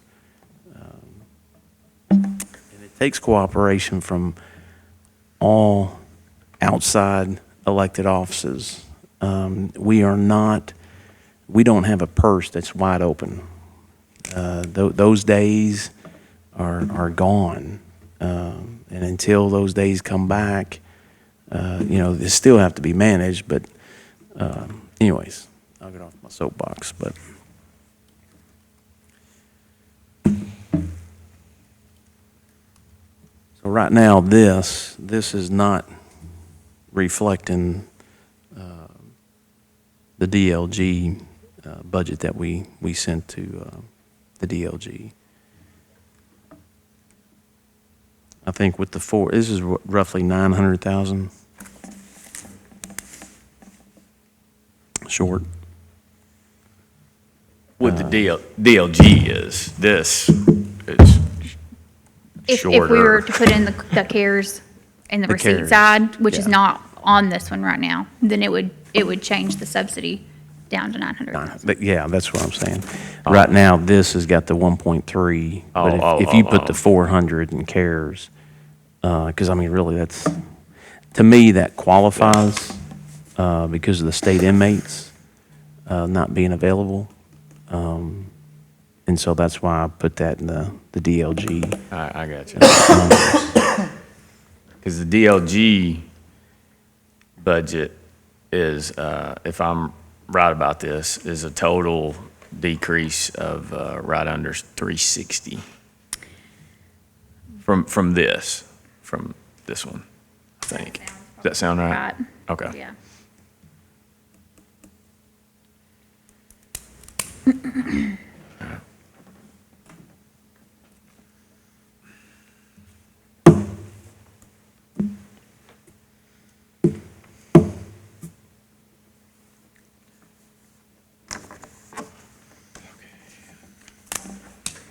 So from that, are there any suggested changes you want me to make for us to look at for next time to see how it pans out in the dollar amounts? Or do you just want to think on it some more before I make any adjustments?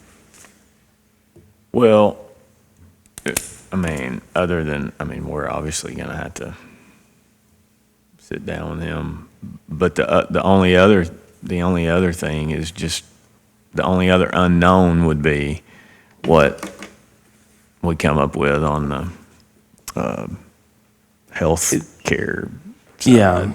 If you want, I mean, I can notify Roger to bring back to the court a budget that is balanced. His actual budget balanced. I think that's a good idea. When we sat down with him, it was like, and we can use the CARES monies. So I mean, you're, instead of 1.3, you're looking at 900,000. And tell him you've got to. I mean, we already had that conversation, but I think as a court, Are you saying with no subsidy or with like Around what he had, had before? In the Is what past. you're saying, right? I would think. Out of OTA. yeah. So Well, if you look at what we gave him last year, yeah, in a subsidy for this fiscal year.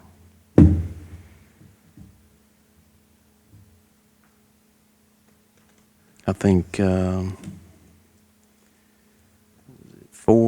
am I thinking? well, let me ask you this. It was 385 Or this year. 385. 403 the year before.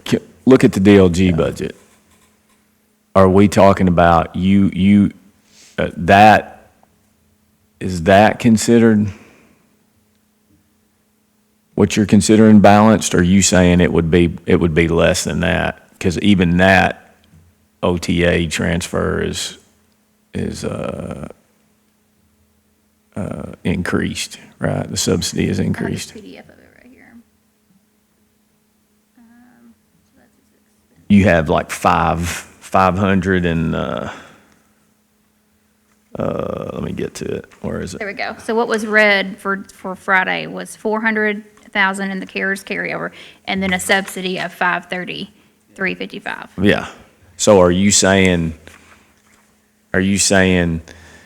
send that and say, get us to this point, or are you saying below that? It's what either way. I mean, I'm saying that he needs to answer his operation. My suggestion would be, is, okay, tell us how we can get to this DLG budget. And if it has to be below that, I mean, we have to figure that out, I guess. But at least at a minimum, tell us how we can get to this number that we've come up with on our DLG budget that has been sent in. You're talking Is that OTA? fair? Yeah.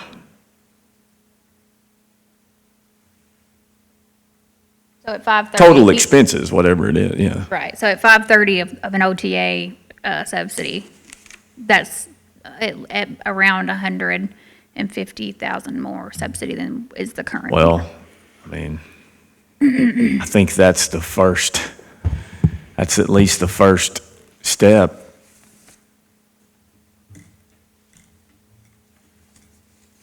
Are you saying last year? I'm just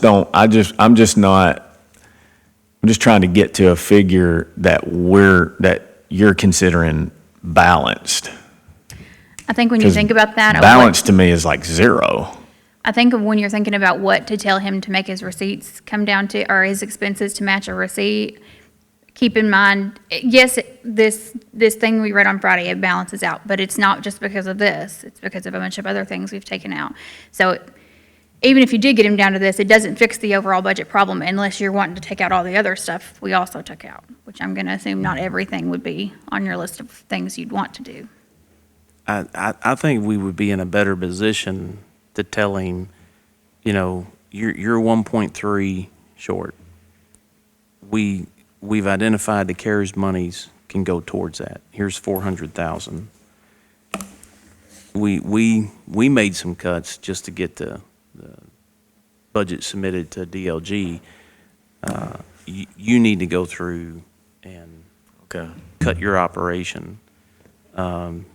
You know, we've already had that conversation. Okay. But maybe coming from the court, but I do agree that we probably would we would get more accomplished if we gave him a number to say, get it down to this. Let's Yeah. just decide what that number is.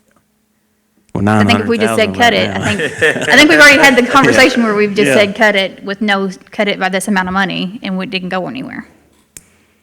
Yeah. Well, I would say the middle point between what the DLG budget is and what zero is last year's subsidy, right? No, It's last year's somewhere in that subsidy is neighborhood. $385. Well, so it's not, Right, so it's a 150 difference, what we read on Friday, to what's current year, subsidy, just looking at the subsidy. yeah. So it's 135 over halfway between the 500 and something and zero.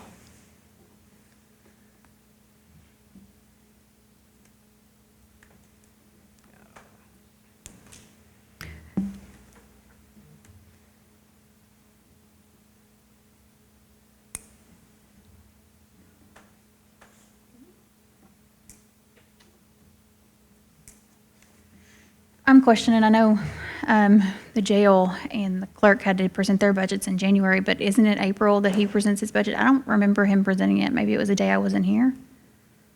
Seen it. So we may be a little past on a deadline there. So we'll want to get with him on that too. No, I think I think it's the, can you check? we,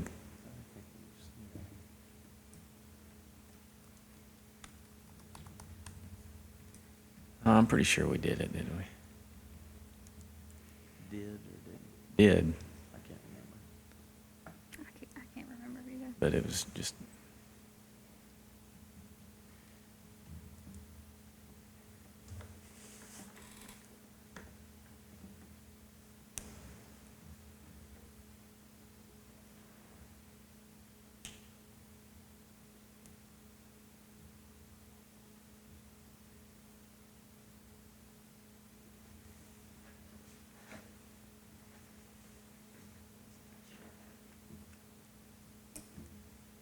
It would have had to been in the last two meetings. It's April that he presented. Maybe March. I guess he could have come early. Yeah, it looks like traditionally it's been in March. But I don't know. I think that's his, well, that's the tax deadline. It's probably why I think 15th, but I feel like it's April something he wants to give it to us by.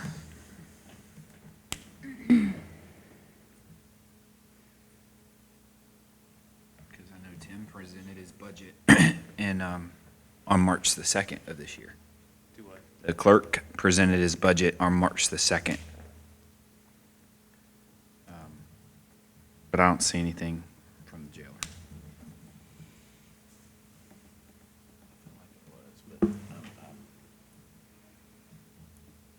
Okay. done a lot.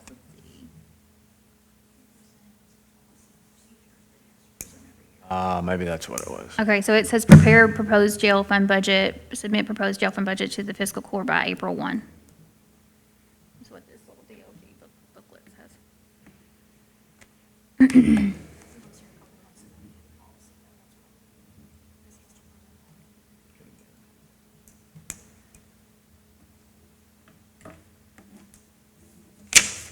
Yeah, I see 18.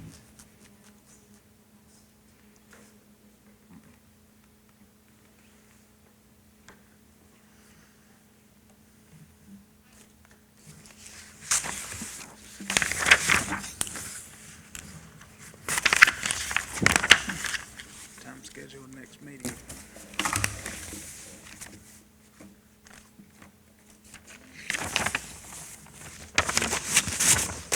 Did anybody pull your chain there, fiscal court clerk?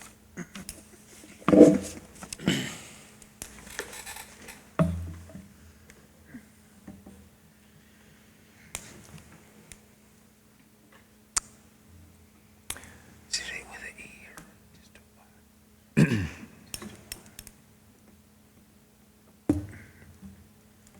Let's see, when are we gonna meet again?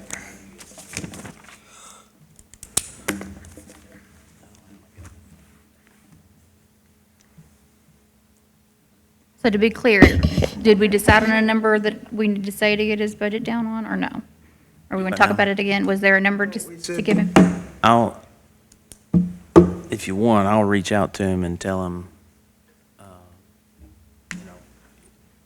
I think he needs to be present at the next budget meeting. well, It's just me. I like talking to we'll everybody in the have same room. we'll have him prepare a budget. Tell him to,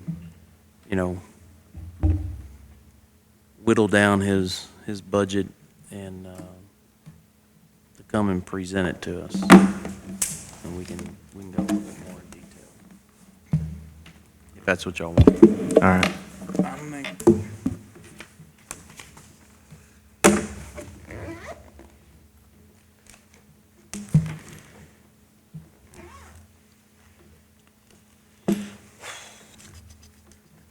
Did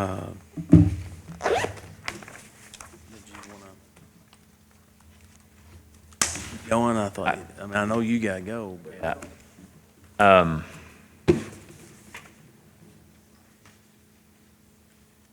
I think I think it's probably the same instance.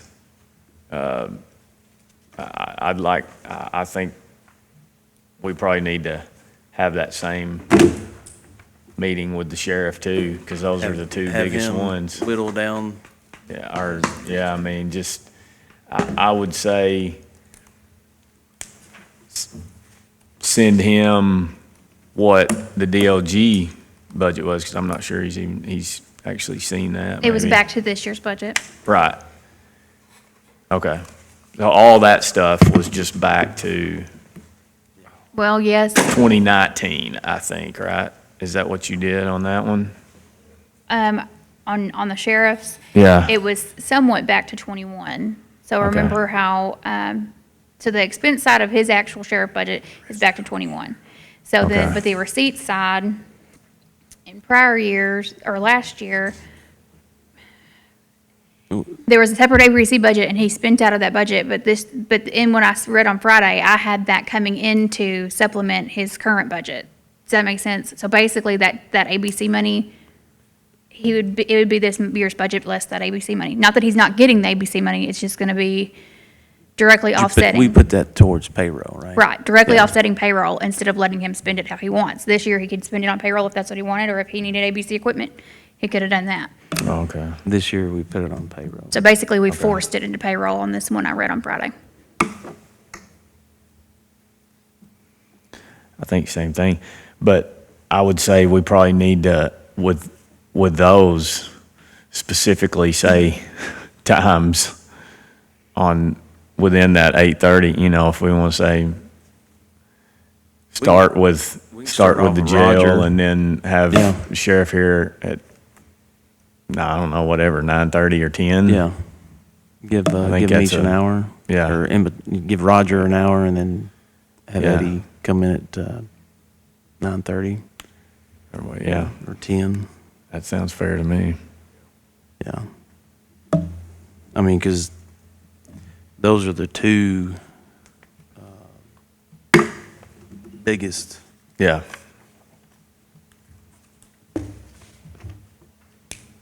Subsidy wise.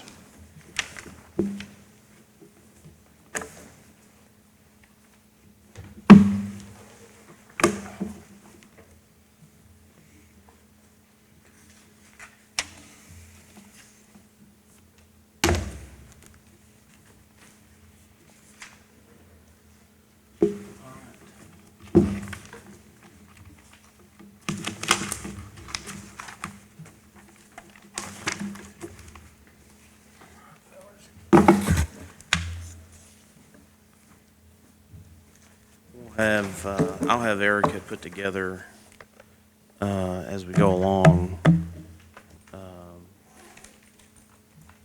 know we get all these papers, I don't want to confuse anybody, but I'll have her put it together, but on the 13th, maybe when we get past these offices, and then we can present that to you guys, so that way you'll see. As far as what we discussed today, that we all slapped the table and said, yes, that's, Um, I don't want all these different, it can be confusing. That makes sense? Or would you rather just wait till we get done the third? I think the only things that you guys have told me yes do was make sure there's no COLA on the one elected official, put the OEM budget to the one that was red, and then the things we just discussed about asking them to come prepared to try to get their budgets to match what was red, the two elected officers. I don't think there was anything else that you were like, yes, change it now. Yeah. Well, there was, I made my notes here. OEM was DLG. Mm-hmm. What was the other one?